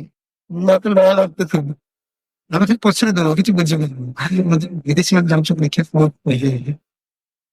ଯେତେବେଳେ ଯିଏ ଯାହା ଯେତେ କହିବ ମୋର ଏମିତି ହେଲା ମୋର ସେମିତି ହେଲା ଗୁରୁଦେବ ଗୋଟିଏ କଥାରେ ଛିଡା ଏତେ କଥା କାହିଁକି କହୁଛୁ ଠିକଣା ନାମ ତାକୁ ସବୁ ସମସ୍ୟାର ସମାଧାନ ଏଟା ତ କର୍ମଫଳଟା ତୁ ଭୋଗୁଛୁ ଏତେ କଥା କାହିଁକି କହୁଛୁ ଗୁରୁଦେବ ତ କର୍ମଫଳଟା ତ ଆଉ କିଏ ଭୋଗିବେ କି ତ କର୍ମଫଳଟାକୁ ଭୋଗୁଛୁ ଠିକଣା ନାମ ଆମେ ହେଲେ କଣ କରିବା ନା 1000 କଥାରେ ମୁଣ୍ଡ ପଡିବା କଣ ହେଲା ଭାଇ ତୋର ଏଇ ଅସୁବିଧାଟା ଅଛି ଏଇ ମେଡିକାଲ ଯାଉନା ମ ଏ ମୋର ଡକ୍ଟର ଚିହ୍ନା ଅଛି ମୁଁ ଫୋନ ମାରିଦଉଛି ଆସ ତା କଥାରେ ବସିବୁ ଶିଖ ଭାଇ କୋଉ ଡକ୍ଟର ତ ଦେଖା ନାହିଁ ଚାଲ ତ ସାଙ୍ଗରେ ନେଇ ଚାଲ ତାର କର୍ମଫଳ ଭୋଗିବାର ଅଛି ଆମ ଭଜନ ଛାଡି ତା ଧନ୍ଦାର ମାତ୍ର ଆସିଏ ବାର୍ତ୍ତା ଗୁଡା କହିବ ବିଷୟର ବାର୍ତ୍ତା ଶୁଣିଲେ କ୍ଷୁବ୍ଧ ହୁଏ ମହାପ୍ରଭୁ କହିଲା ତା ଦୁଃଖଟା ତୁମ ଦୁଃଖଟା ମତେ କାହିଁ କହୁଛ ମୋ ମନଟାକୁ ଦୁଃଖ ଦଉଛ ମୋ ଭଜନ କଥା ସୃଷ୍ଟି କରୁଛ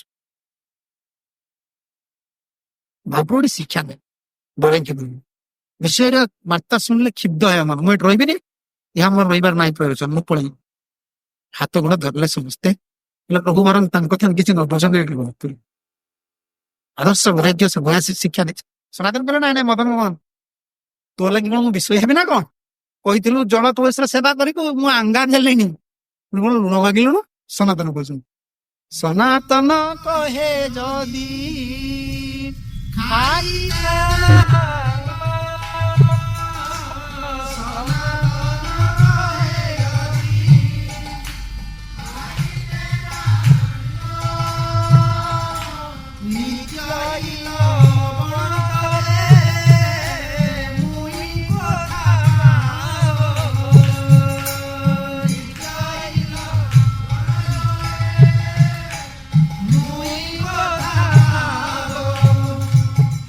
ସନାତନ ବହୁତ ଚାଲା ହଁ ଆଙ୍ଗା ଆଣିକି ଦେଇ ଦଉଛି ଲବଣ ମାଗିଲୁଣି ନିତ୍ୟ ଲବଣ ଆମେ ନିତ୍ୟ ଲବଣ ତବେ ମୁଇଁ କଥା ପାଉ ଗୋଟେ ଦିନ କାହା କତରୁ ଲୁଣଟା ମାଗି ଆଣି ଦେଇଦେବି ତୁମେ ତମେ ନିର୍ବନ୍ଧ ଭଳିଆ କଣ କହିଲେ ଲୁଣ ନହେଲେ ଖାଇପାରିବିନି ଏ କଥା ଚଳିବନି। ସେମାନେ ବହୁତ ଚାଲା ଦେଖନ୍ତୁ ଭଗବାନ ଏ ଶିକ୍ଷା କଣ କି ଆପଣ ମାନେ କେବଳ ଖରାପ ଭାବିବେ ଭୂମି ବୈଷ୍ଣବ ସିଦ୍ଧାନ୍ତ ସମାଧାନ ଦେଇଛନ୍ତି। ଇଷ୍ଟ ରହିଲେ ବି ମହାପ୍ରଭୁଙ୍କର ଆଦେଶଟା ଅଛି ନା ଇଷ୍ଟ ଗୁରୁଦେବଙ୍କ ଯୋଉ ଆଦେଶ ମହାପ୍ରଭୁଙ୍କର ଆଦେଶ ସେଇଟା ମତେ କରିବାକୁ ଏଠି ସେବାଟା ବିସ୍ତାର କରିଦେବି ମହାପ୍ରଭୁ ସେବାଟା କେମିତି ଦେବେ? ମର୍ତ୍ତ ତୀର୍ଥ ଉଦ୍ଧାର କେମିତି ହବ? ଶାସ୍ତ୍ର ରଚନା କେମିତି ହବ? ଲୁପ୍ତ ତୀର୍ଥ ଉଦ୍ଧାର ହେଇନି କରିବି କଣ ହଉ ମହାପ୍ରଭୁ ତା ଚିନ୍ତା କରୁଛନ୍ତି ସିଏ ସେବାକୁ ବଢିବା ପାଇଁ ଚାହୁଁନାହାନ୍ତି। ସିଏ ତ ପ୍ରୀତିରେ ଭଗବାନ ବସ ସିଏ କଣ ନା ଯେତିକି ମୁଁ ଯେମିତି ଚଳିବି ତୁମେ ଚଳିବ ବସ କରିବ ସେତେବେଳେ କହିଲେ ମୁଁ ଯାହା ଖାଇବି ଖାଇବି ଏଠି କଣ ଲୁଣ ମାଗିଲାଣି ମୁଁ ନିତ୍ୟ ଲୁଣ କୋଉଠି ଆଣିକି ଦେବି ସେ ଦିନେ ଅଧେ ମାଗି ଆଣିବି ସେତେବେଳେ ଚାଲାକରେ ଆଗ ବାନ୍ଧିଦେବି ଯଦି ଏବେଠୁ କଣ୍ଟ୍ରୋଲ ନ କରିବି ଲୁଣ ମାଗିବାକୁ କାଲି ପୁଣି ଘିଅ ମାଗିବ। ସେ କହିଲେ ପଦରେ ଅଛନ୍ତି ଆର ଦିନ ଲବଣ ମାଗି ପ୍ରଭୁ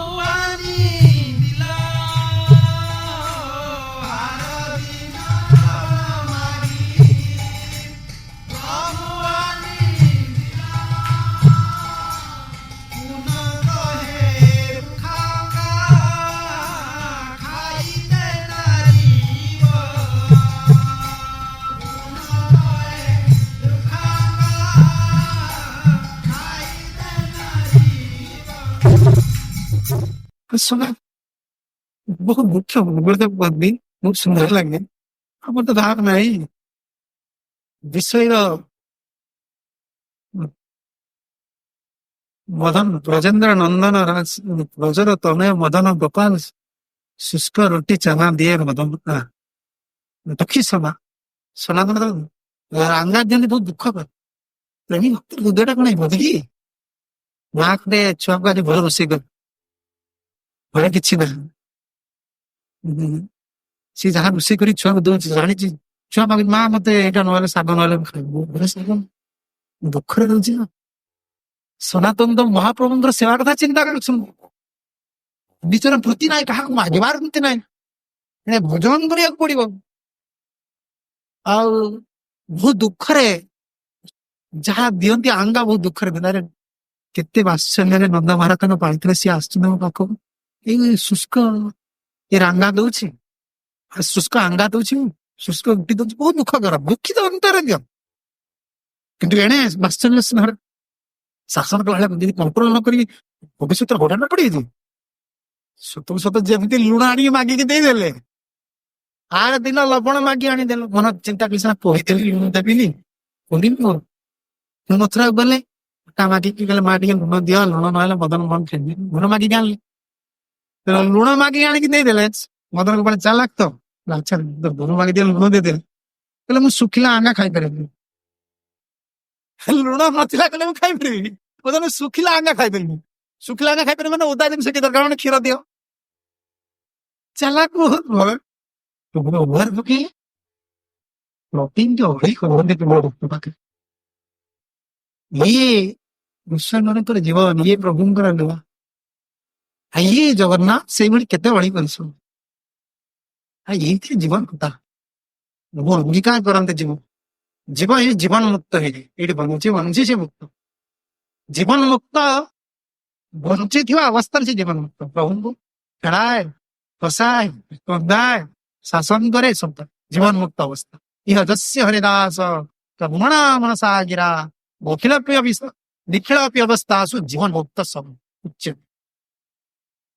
काय मन वाक्य भीरदास सेवा जीवन मुक्त अवस्था लवण दल मागी आनी कहले मु सुखा अंगा खाई पारि सब आकर्षित राजभूमि आश्चर्य बहुत कि दुखी समय ना अष्टप्र नाम कीर्तन निर्बंध नाम एणे शास्त्र वचन एणे लुप्त तीर्थ उद्धार होनी एणे मथुरा मथुरा महात्मा नाम ग्रंथ पाइब ताकू आଣିକି स्थान मापुचंडी ये मथुरा मथुरा महात्मा ग्रंथ सब स्थान निर्धारण कराई केमती ना जन्म स्थान को अक्रूर घाट एते दूर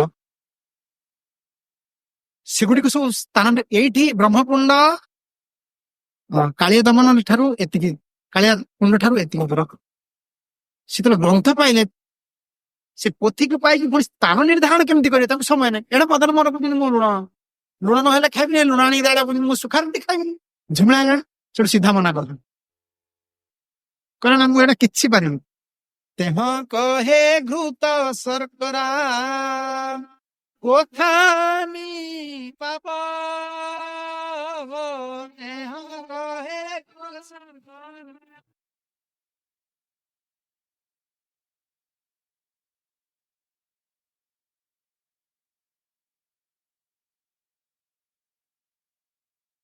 नारीव विसाइर स्थाने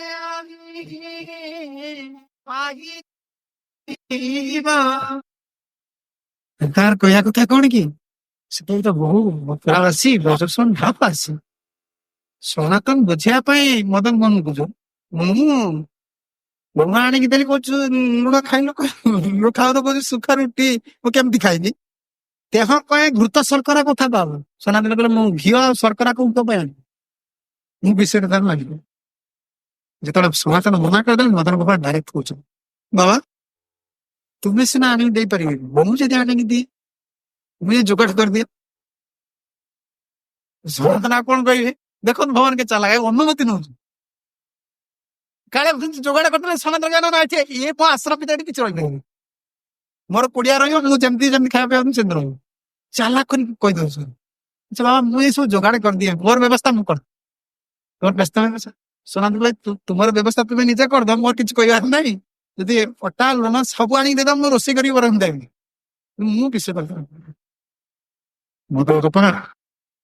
चिंता कर बहुत व्यवस्था मत निजे करा पड़ा कि दामोदर चौक घरे किसी ना से सब व्यवस्था मिल आज तो भल आवाज है कौन करी यही समय गोटे लीला अचिंत्य लीला प्रभु जगत को कृतार्थ करेंगे जगत को करुणा करेंगे करुणामय विग्रह लीला माध्यम प्रभु एत जीव को करुणा कर जो मदन मोहन मंदिर विग्रह निर्माण हेले एति सनातन पाखर जहाँ कहती लेखिक नहीं गले कथा आकार जहाँ कहती स्वीकृति नहीं गले मो व्यवस्था मुझे करी सनातन कर मत समय मुझे विषय को जापारि मुझे जो आंगा दौर से आंगा को खाया से समय पंजाब रु आणुचंती मथुरा को 11टी नौका आदिक प्रभु रचना कर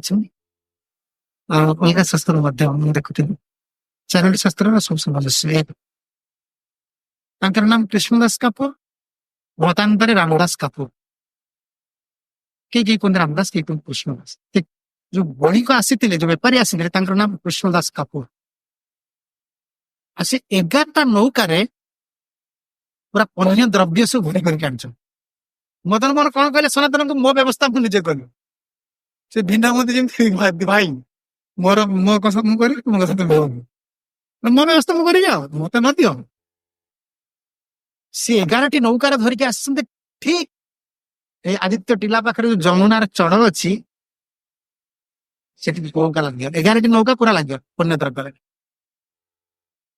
आ लोक ना जिते परिश्रम कर नौका को ଗଞ୍ଜେଇବା ପାଇଁ ଜଳ ଭିତରକୁ ଯାଅ। କାରଣ ମଦନ ଯାବାକୁ ଇଚ୍ଛା। ମଦନ କଣ ଜାଣନ୍ତି ସେ ଦେଇ ଲୀଳା କରିଛନ୍ତି। ସମୟ ଆସିଲାଣି, ଏଣେ ଭୟ କୃଷ୍ଣଦାସ କାପୁରଙ୍କର ଯଦି କିଏ ଆସିବେ ଚୋର ଡକାୟତ ନୌକାର ଲୁଟ ନେଇଯିବେ। ମଦନ ମୋହନ ଜାଣିଛନ୍ତି, ଲଗେଇଛନ୍ତି ବାଳକ ବେଶ ଯାଇ ପହଞ୍ଚେ। ଇଏ ତାଙ୍କର ବ୍ୟସ୍ତ ଆସ୍ତ ହେଇ କାନ୍ଦୁଛନ୍ତି, ଲୋକକୁ ଯାଉଛନ୍ତି ମଥୁରାକୁ ଯିବା ପାଇଁ ଲୋକ ଡାକିବା ପାଇଁ। ହେଲେ ବାବା ଶୁଣ ଶୁଣ, କାହିଁକି ବ୍ୟସ୍ତ ହଉଛ? ନା ଆଜ୍ଞା ଛୋଟ ପିଲା ଦେଖି ସିଏ କିଛି କହୁନାହାନ୍ତି। କହୁନା ବାବା ମୁଁ ତୁମ ସାହାଯ୍ୟ କରିବି।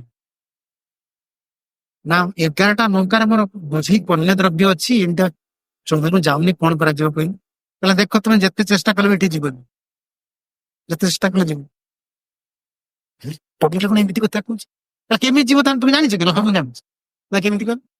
ପଳେଇବ ସେ ଉପରକୁ ବାବା ଯୋଉ ଅଛି, ବଚ୍ଚା ଟିଲା ଦେଖାଯାଉଛି, ସେ ଜଣେ ବାବା ଯୋଉ ଅଛି ଭଜନ କରୁଥିବ, ତାକୁ କହିଦବ ସେ କହିଲେ କେବଳ ଯାଏ। ନିଜ ବ୍ୟବସ୍ଥା ନିଜେ କରିବେ। କହିଦେଲେ ସିଏ କାତରି କଲା ବାବା, ସେ ତ ସବୁ ସିଦ୍ଧ ସାଧୁଙ୍କ ଉପରେ ପ୍ରଗାଢ ବିଶ୍ୱାସ। ଆଉ ସେ କୃଷ୍ଣଦାସ କାପୁର ଧାଇଁଲେ, ସନ୍ଧ୍ୟାଇ ଆସିଲାଣି, ନୌକା ଏଣେ ଠେଲା ଠେଲି ଚାଲିଛି, କିଛି ହଉନି। ପିଲା ମନା କଲାଣି, ବାବାଙ୍କ ନାଁ ଶୁଣିଲି ଧେଇଲେ ଆଦିତ୍ୟ ଟିଲା। ଏଣେ ତାଙ୍କୁ କହିଦେଇକି ମଦନ କପାଳ ମନ୍ଦିର ଭିତରେ ଠେଲି ବାବା କଣ କରୁଛନ୍ତି, କାଳିଦାସ ମନା ମନେ କରିଦେବେ, କଣ କରିଦେବେ, ବଡ ବଡ ହେଇଯିବ। ସନାତନ ତ ଅନିକେତ ଘୋର ଜଙ୍ଗଲ ସେତେବେଳେ ହିଂସ୍ର ବ୍ୟାଘ୍ର ଭୌଣିକ ସିଂହ ହସ୍ତୀଙ୍କର ଯାତାୟାତ ସ୍ଥାନ। ଯାହାକୁ ମନ ଅନ୍ଧାର ହେଇ ଆସିଲାଣି, କିଏ ଆସି ଏଠି ପହଞ୍ଚେ। ସନାତନ କହିଲେ ବାବା କହେସ୍ ନା ଆଜ୍ଞା ମୁଁ ଦୁଃଖୀ, ମୁଁ ହେଉଛି କୃଷ୍ଣଦାସ କାପୁର, ମୁଁ ବଡ ଅସୁବିଧାରେ ପହଞ୍ଚେଇଛି। ନା ମୋର 11ଟା ନୌକା ସବୁ ପଣ୍ୟ ଦ୍ରବ୍ୟ ବୁଝେଇ ରଖି ଲଗେଇ କଣ ଚାହିଁଲେ କି ଲୋକ ସଙ୍ଗେ ଗୋଟେ ପିଲା କହିଲା, ସେ ଦେଖାହେଲା ଜଣା ପଡେ ଆପଣ ଚାହିଁଲେ କେବଳ ସନାତନ ଚିନ୍ତା ମତେ ଦିନ ଏହା ଭିତରେ କେହି ଜଣେ ମୁଁ ଠିକଣା ପାଇନି। ବାଳକଟେ କହିଲା, ସେ କେମିତି ବାଳକ? କହିଲା ଏମିତି ବାଡି ଖଣ୍ଡେ ଧରିଛି, ଏମିତିକା ଭାରି ଚାଲ ତାର, କଥା ସୁନ୍ଦର, ଭାରି ବଢିଆ ରୂପ। କହିଲେ ଇଏ ମୁଁ ଯୋଉ କାଲି କହିଛି ତା ନିଜ ବ୍ୟବସ୍ଥା ନିଜେ କରିବେ, ଯଦି ସେଇ କାମ କଲେନି କିଛି। ସେ କହିଲେ ମୁଁ କିଛି କରିପାରିବିନି, ମୁଁ ସାଧୁ ବାବାକୁ ମୋର ଅତ୍ୟାଚାର, ମୋର କିଛି କରିବାନି। ସେଠି ଇଏ ମୁଣ୍ଡ ପିଟି କହୁଛନ୍ତି ବାବା କୃଷ୍ଣଦାସ କାପୁର ଚୋର କାହିଁକି ଲୁଟି ନେଇକି ଯିବେ, ପଣ୍ୟ ଦ୍ରବ୍ୟଟା ନଷ୍ଟ କାହିଁକି ହବ, ଏଥର ଯାହା ଲାଭ ହବ ମୁଁ ଆଣିକି ସବୁ ଦେଇଦେବି ଆପଣ। ମାନେ ମଦନ ଅନ୍ତରୁ ପ୍ରେରଣା ବୁଝୁଛନ୍ତି କୃଷ୍ଣଦାସ କାପୁରଙ୍କର, ମୋର ଏଥିରେ ଯେତେ ଲାଭ ହବ ସବୁ ଟଙ୍କା ତୁମ ଦେବି। କହିଲେ ମୋର ଧନପଦ କିଛି ଦରକାର ନାହିଁ, ଯାଅ ସେ ପଛ କଟରେ ମନ୍ଦିରରେ ସେଠି ଅଛନ୍ତି ତାଙ୍କ। ମଦନ ମୋହନ ପାଖକୁ ଯାଇ ପ୍ରଣାମ କରିକି ଆଇଲେ। ସେ ପ୍ରଣାମ କରିଗଲା, ସେଣେ ତାଙ୍କର ବର୍ଷା ଆସିଲା, ଗୋଳ କରି ଆସିଲା, ହେଲା ଜୋର ବର୍ଷା, ପାଣି ପୁଣି ଯମୁନାରେ ପ୍ଳାବିତ ହେଇଗଲା, ନୌକା ଉଠିଲା। ସେଇଥିରେ ସେ ଯାଇକି ଯେତେବେଳେ ମାର୍କେଟରେ ପହଞ୍ଚୁଛନ୍ତି, ମଥୁରା ମାର୍କେଟରେ, ସେ ଯୋଉ ଦ୍ରବ୍ୟ ଆଣିଛନ୍ତି ସେଟା ହାଇ ପ୍ରାଇସ୍। ଯେ କଣ କରୁଛନ୍ତି, ମାର୍କେଟ ରେଟ୍ ବଢିଗଲା କମିଗଲା, କୃଷ୍ଣ ମାର୍କେଟ ରେଟ୍ ବଢିବେ, ଯେତେବେଳେ তুমি କଣ କମେଇବ? କୃଷ୍ଣ ବର୍ତ୍ତମାନ ତାଙ୍କ ମନ୍ଦିର କରିବେ, ମାର୍କେଟ ରେଟ୍ ମଥୁରାରେ ଏମିତି ବଢେଇ ଦେଇଛନ୍ତି। 11ଟି ନୌକାରେ ସବୁଠୁ ଅଧିକ ଏଥର ଜିନିଷ ଧରିକି ଆସିଥିଲେ କୃଷ୍ଣଦାସ କାପୁର, ଆଉ ସବୁଠୁ ଅଧିକ ତାଙ୍କ ଜୀବନରେ ଲାଭ ହେଇଛି। ଚିନ୍ତା କରନ୍ତୁ, ସେଇ ମନ୍ଦିରର ଯୋଉ ଆଜି ବି ଅଛନ୍ତି ଆପଣ ମଦନ ମୋହନ ମନ୍ଦିରରେ, ସେ ଲାଲ ମନ୍ଦିର, ଚିନ୍ତା କରନ୍ତୁ ନା ସେ ମନ୍ଦିର କେତେ କୋଟି ଟଙ୍କାର ହେଇଥିବେ। କୃଷ୍ଣଦାସ କାପୁର ଏତେ ସତ୍ୟବାଦୀ, ସବୁ ଅର୍ଥ ଗୋଟିଏ ଅର୍ଥ ସେ ଦେଇନାହାନ୍ତି ପଞ୍ଜାବ, ସବୁ ଅର୍ଥ ବନେଇଲେ ସବୁ ଅର୍ଥ ଦେଇଦେବେ। ସନାତନ ଧରିବେ ନା ଅର୍ଥ, ସିଏ ଛୁଇଁବେ। ଏଇଟା କହିନା ନିଜ ବ୍ୟବସ୍ଥା ନିଜେ କରିବେ। ସନାତନ ସେତେବେଳେ ନିଜେ ସେବା କରୁନଥିଲେ, କୃଷ୍ଣଦାସ ନାମ କୃଷ୍ଣଦାସ ପୂଜାରୀ ତାଙ୍କର ଶିଷ୍ୟ, ପ୍ରଥମ ଶିଷ୍ୟ ବ୍ରହ୍ମଚାରୀ। କହିଲେ କୃଷ୍ଣଦାସ ତୁ ଗୋଟେ ତତ୍ତ୍ୱାବଧାନ ରହିଲା, ଇଏ ଧୂଆଁ ଆସିକି ପହଞ୍ଚିଗଲା, ମୋ ଏଠି ରହିବି। ମୁଁ ମହାପ୍ରଭୁଙ୍କ ସେବା କରିବି, ନା ଗ୍ରନ୍ଥ ଅଧ୍ୟୟନ କରିବି, ନା ଲୁପ୍ତ ତୀର୍ଥ ଉଦ୍ଧାର କରିବି, ନା ବୈଷ୍ଣବ ଆଚାର ମୁଁ ରଚନା କରିବି, ନା ଇଏ ଯୋଉ ରାଜ ସେବା କଲାଣି ମୁଁ ଧନ୍ଦା କରିପାରିବିନି, ଅଭିମାନ କରି ତେଣୁ ମୁଁ ଏଠି ରହିବି। ଏଟା ମନ୍ଦିର ନିର୍ମାଣ ମଝିରେ ମଝିରେ କେବଳ ଆସିଛି ଦର୍ଶନ। ପ୍ରେମ କଣ କି, ପ୍ରେମରେ ଅଭିମାନ ଆସିଲେ ସୁଦ୍ଧା ପ୍ରେମ ସିଂହଟାକୁ ବଢାଏ, ଅଭିମାନଟା ବି ଜୁଆର ହଉ। ଅଭିମାନ ଜୁଆର, ଜୁଆରଟା ଉଠିଲେ କଣ କୂଳକୁ ଆସିବ ନା, ଜୁଆରଟା ଉଠିଲେ କୁଆଡେ ଯିବ, କୂଳକୁ ଆସିବ। ଅଭିମାନର ଯୋଉ ପ୍ରେମ ତାଙ୍କର ସେଠି ଗୋଟେ, ମୁଁ ରହିବିନି ଏଠି ପଳେଇ ଯିବି, ପଳେଇବାକୁ ମନ ଦୁଃଖ କରନ୍ତୁ। ପ୍ରଭୁ ମୋ ପାଖକୁ ଆସିଥିଲି, ପୁଣି ନନ୍ଦ ଗାଁରୁ ଚାଲି ଚାଲିକା ଆସିବ, କେତେବେଳେ ଗୋବର୍ଦ୍ଧନ ରହିବି, ଏମିତି ଆସିକି ପହଞ୍ଚୁ। सब यार भितर अभिमान करके पलैगले कहले कृष्णदास तुम्हें सब सेवार दायित्व न महाप्रभुଙ୍କର सेवा मोर बहुत करिवार अछि एभली जाई नंदग्राम रहुछन हम तो आज से सनातन धर्म लीला आप जे कहले काली को श्रवण करिया ମୁଁ ତ ପ୍ରତିଦିନ 4ଟା କାଗଜ ଧରିକି ଆସି ମହର୍ଷି ରଚିବ ଆସିକି ଶୁଣୁନାହାନ୍ତି ଆଉ କଣ କରିବା ଯେତେବେଳେ ମହାପ୍ରଭୁଙ୍କ ସେବାର ବିଳମ୍ବ ହେଲାଣି ଅତି ବ୍ୟାକୁଳ ହଉଛନ୍ତି ଯାଇ ନନ୍ଦଗ୍ରାମ ରହିଲେ ଗୌଡ଼ଗ୍ରାମ ଯେତେବେଳେ ରହିଲେ ପାବନ ସରୋବର ପାଖରେ ଯୋଉ କୁଟୀର ନା ସେ ବୃକ୍ଷ ମୂଳ କିନ୍ତୁ ସନାତନ ଯେଉଁ ଯେଉଁ ସ୍ଥାନରେ ବ୍ରଜରେ ରୁହନ୍ତି ମହାପ୍ରଭୁ ଯାଇକି ମଦନ ଗୋପାଳ ଯାଇ ମଦନ ମୋହନ ଯାଇ ସେଠି ସ୍ଥାନ ବାସ ଆଉ 4 ଦିନ ନିରନ୍ତର ଭୋଜନ କଲେ 4 ଦିନ କିଛି ଭୋଜନ କଲେ ପୁରା ଭୋଜନରେ ବସି ଯାଇଛନ୍ତି ଲୀଳା ସ୍ମରଣରେ ପୁରା ତନ୍ମୟ ଅବସ୍ଥା ରହୁଛି ଦୈହିକ ପଢିଛନ୍ତି ଲୋକମାନେ ଆମେ କଣ ସେ ସ୍ମରଣ ଏଇ ଯୋଉ ବହିରେ ଲେଖା ହେଇଛି ସେ ଅଷ୍ଟକାଳିଆ ଲୀଳା ସ୍ମରଣ ଏଟା ପଢିଦବ ସେ ଅଷ୍ଟକାଳିଆ ଲୀଳା ସ୍ମରଣ ପଢୁଥିବା ସମୟରେ 10ଟା 15 ହେଇଗଲା ପେଟକୁ ମାରି ଏଠି ଗୋଟେ ଆସ ଏଠି ପ୍ରସାଦ ଲୀଳା ସ୍ମରଣ ହବ ଦୈହିକ ଚିନ୍ତାଧାରାଟା ଆମର ଭର୍ତ୍ତି ହେଇକି ରହିଛି ଏଟା ଅହେତୁକି କୃପା ବିନା ଏସବୁ କେବେ ସମ୍ଭବ ନୁହେଁ କେବେ ସମ୍ଭବ ସେଥିପାଇଁ ବୈଷ୍ଣବ କେ ଲେଖିଲେ ନା ଆମର ଭକ୍ତି ସିଦ୍ଧାନ୍ତ ଷଷ୍ଠ ପ୍ରପାଚିବ ବୈଷ୍ଣବ କେ ଖୁବ ସୁନ୍ଦର କଥା ଲେଖିଛନ୍ତି କୀର୍ତ୍ତନ ପ୍ରଭାବେ ସ୍ମରଣ ସମ୍ଭାବ ସେକାଳେ ନିର୍ଜନ ଭଜନ ସମ୍ଭବ ସିଦ୍ଧାନ୍ତ କୀର୍ତ୍ତନ ଶ୍ରୀ ଦୈତ ଦାସ କୀର୍ତ୍ତନ ତେଆସ ଉଚ୍ଚସ୍ୱରେ କର ହରିନାମ ରବ ଆପଣମାନଙ୍କୁ ପ୍ରାର୍ଥନା ତ ଉପଦେଶ ଦେଇପାରିବେନି ମୁଁ ତ ସେଭଳିଆ ଯୋଗ୍ୟ ବ୍ୟକ୍ତି ବହେ ମୋର କଲ୍ୟାଣ ପାଇଁ କରିଛି ମହାପ୍ରଭୁଙ୍କର ବର୍ଷମାନ ଯୋଉ ପଦାବଳୀ ଲେଖିଛନ୍ତି ପ୍ରଭୁପାଦ ଯୋଉ ପଦାବଳୀ ପ୍ରଭୁପାଦ ଥିଲାବେଳେ ପୁରୁଣା ଭକ୍ତି ଗୀତି ସଞ୍ଚୟ ବେଙ୍ଗଲରେ ବାହାରିଥିଲେ ପ୍ରଭୁପାଦ ଏଭଳି ସବୁ ରେକମେଣ୍ଡେସନ ମୋ ଗୁରୁଦେବଙ୍କର ବୈଷ୍ଣବ କିଏ ଶିକ୍ଷା ମିଳିବ ଗୌତମ ଦାସ ଠାକୁରଙ୍କର ଭଜନ ପ୍ରାର୍ଥନା ଭକ୍ତିନାଥ ଠାକୁରଙ୍କର ଶରଣାଗତି ପ୍ରାର୍ଥନା ସବୁ ସିଦ୍ଧାନ୍ତ କଣ ଭକ୍ତି ସିଦ୍ଧାନ୍ତ ଠାକୁର ପ୍ରଭୁପାଦ କହିଲେ କିଭଳି ଜଣଙ୍କର ସ୍ମରଣ ଆସିବ ଲୀଳା ସ୍ମରଣ ଏଠି କହିଲେ ଶ୍ରୀ ଦୈତ ଦାସ କୀର୍ତ୍ତନ ତେଆସ କଣ କହିଲେ ଶ୍ରୀ ଦୈତ ଦାସ କୀର୍ତ୍ତନ ଦାସ ଉଚ୍ଚସ୍ୱରେ କର ହରିନାମ ରବ ଉଚ୍ଚସ୍ୱରରେ ପ୍ରଭୁଙ୍କର ନାମ କର ସବୁବେଳେ ପ୍ରଭୁଙ୍କର ନାମ ହରେ କୃଷ୍ଣ କୃଷ୍ଣ କୃଷ୍ଣ ହରେ ହରେ ହରେ ରାମ ରାମ ରାମ ହରେ ହରେ ଯେଭଳି ସ୍ୱଳ୍ପ ଯେ ନାହାନ୍ତି ଲୀଳା ସ୍ମରଣ କରୁନାହାନ୍ତି ଆମେ ପାଇବାନି ଆମର ପ୍ରବଚନ ଅପରାଧ ମାନେ କରିବେ ସନ୍ତ ଯୋଉମାନେ ଗାତରଥୀ ସାଧକ ଯୋଉମାନଙ୍କର ପୂର୍ବ ସ୍ୱୀକୃତି ଯୋଉମାନେ ଆଚାର୍ଯ୍ୟ ଗୁରୁ ପରମ୍ପରା ପୁରୁଣା ପାଇଛନ୍ତି ଆମ ପାଇଁ ଶୁଣ ଗୁରୁଦେବ ପ୍ରଭୁପାଦଜୀ ମହାରାଜ 99.99 ଲୋକଙ୍କୁ କର୍ମାଧିକାରୀ ବୋଲି କହିଥିଲେ ଗୁରୁଦେବ ସେଟାକୁ ରିପିଟ କଲେ ସେଥିପାଇଁ ସେ ଏଇ ବ୍ୟବସ୍ଥା କରୁଛି ରେଷ୍ଟ୍ରିକ୍ସନ କର ଲାଇଫ ମେମ୍ବରସିପ କର ସେ ଜାଣନ୍ତି ଏମାନେ ୟା ଦ୍ୱାରା କିଛି ସ୍ୱୀକୃତି ଏସବୁ କର୍ମାଧିକାରୀ ବସିକି ଇଏ ଲୀଳା ସ୍ମରଣ କଣ ନାମ ଭଜନ କିଛି କରିପାରିବେ ଏସବୁ ତାଙ୍କର ମାଙ୍କଡ ବୃତ୍ତି ଅଛି ତାଙ୍କୁ ଯଦି ଭଗବାନଙ୍କ ସେବାରେ ନ ଲଗାଯିବ ଏଟା ପୁଣି ମାୟାର ସେବା ସେଥିପାଇଁ ଆଚାର୍ଯ୍ୟ ମାନେ ବହୁତ ସେମାନେ ଭଗବାନଙ୍କ ଦ୍ୱାରା ସେମାନେ ପ୍ରତ୍ୟକ୍ଷ ଭାବରେ ନିର୍ଦ୍ଦେଶିତ ସକର୍ମାଧିକାରୀ ସକର୍ମାଧିକାରୀ କୃପା ନ ପାଇଲେ ସିଦ୍ଧ ଦେହ କହିଲେ ନା କବେ ମୋର ସିଦ୍ଧ ଦେହ ହଇବ ପ୍ରକାଶ କେବେ କୃଷ୍ଣ କୃପା ପାଇଲେ ମୋ ଦେହଟା ସିଦ୍ଧ ସେତେବେଳେ ସ୍ମରଣଟା କେମିତି ଆସିବ ଏଠି କହିଲେ ଶ୍ରୀ ଦୈତଦା କୀର୍ତ୍ତନ ସାର ଭକ୍ତି ଠାକୁର ମୋର କିଛି ଆଶା ନାହିଁ କୀର୍ତ୍ତନ କିଭଳି ନିରନ୍ତର ମୁଁ କରିବି ନିରନ୍ତର ମୋର ନାମ ସ୍ମରଣ ହବ ଶ୍ରୀ ଦୈତଦା କୀର୍ତ୍ତନ ତେଆସ ଗର୍ଜେଶ୍ୱର କର ହରିନାମ ରବ ରବ କଣ କୁହାଯାଏ କୁହନ୍ତି ନାହିଁ ରାବୁଛି କୁଆଟା ରାବିଲା ଉଚ୍ଚସ୍ୱର ତାର ଶକ୍ତି ଲଗେଇ ସେ ରାବୁଛି ଉଚ୍ଚସ୍ୱର ନାମ କର ଆଉ କୀର୍ତ୍ତନ ପ୍ରଭାବେ ସ୍ମରଣ ସମ୍ଭବ ସେକାଳେ ନିର୍ଜନ ଭଜନ ସ୍ମରଣ କୀର୍ତ୍ତନ ପ୍ରଭାବରେ ଏଇ ଉଚ୍ଚସ୍ୱରରେ କ୍ରନ୍ଦନ କରିକି ଅନ୍ତର ଶୁଦ୍ଧ ହୋଇ ସାଧୁଗୁରୁଙ୍କର କରୁଣାଟା ପାଇଗଲେ ଲାଦିନୀ ଶକ୍ତିର ଯୋଉ କୃପାଟା କୋଉବାଟା ଆସିଛି କି ଲାଦିନୀ ଶକ୍ତିର ମୂର୍ତ୍ତିମନ୍ତ ବିଗ୍ରହ ହେଲେ ନିତ୍ୟ ସିଦ୍ଧ ଆଚାର୍ଯ୍ୟ ଯୋଉମାନେ ସେମାନେ ତାଙ୍କର ପରିକର ଲାଦିନୀ ଶକ୍ତିର କୃପାଟା ତାଙ୍କ ମାଧ୍ୟମରେ ଆସିଲା। ସେଇଟା ଜୀବ ହୃଦୟ କେମିତି ଆସିବ ନା ଭଗବାନ ଅନାଦି କାଳରୁ ଲାଦିନୀ ଶକ୍ତିକୁ ଜୀବ ହୃଦୟରେ ପ୍ରବେଶ କରିବା ପାଇଁ ନିକ୍ଷେପ କରୁଛନ୍ତି। ଏଟା ପଶୁ ପ୍ରବେଶ କର କାହିଁକି ନା ଜୀବ ତ ମାଇକ ଜଗତରେ ଅଛି, ମାଇକ ଭୂମିକାର ଅଛି, ଅନ୍ତର ଶୁଦ୍ଧ ନାହିଁ। ଯୋଉ ନିତ୍ୟ ସିଦ୍ଧା ଆଚାର୍ଯ୍ୟ ମାନେ ଲାଦିନୀ ଶକ୍ତିକୁ ଧରିକି ଆସୁଛନ୍ତି, ସେମାନେ କଣ କରିବେ?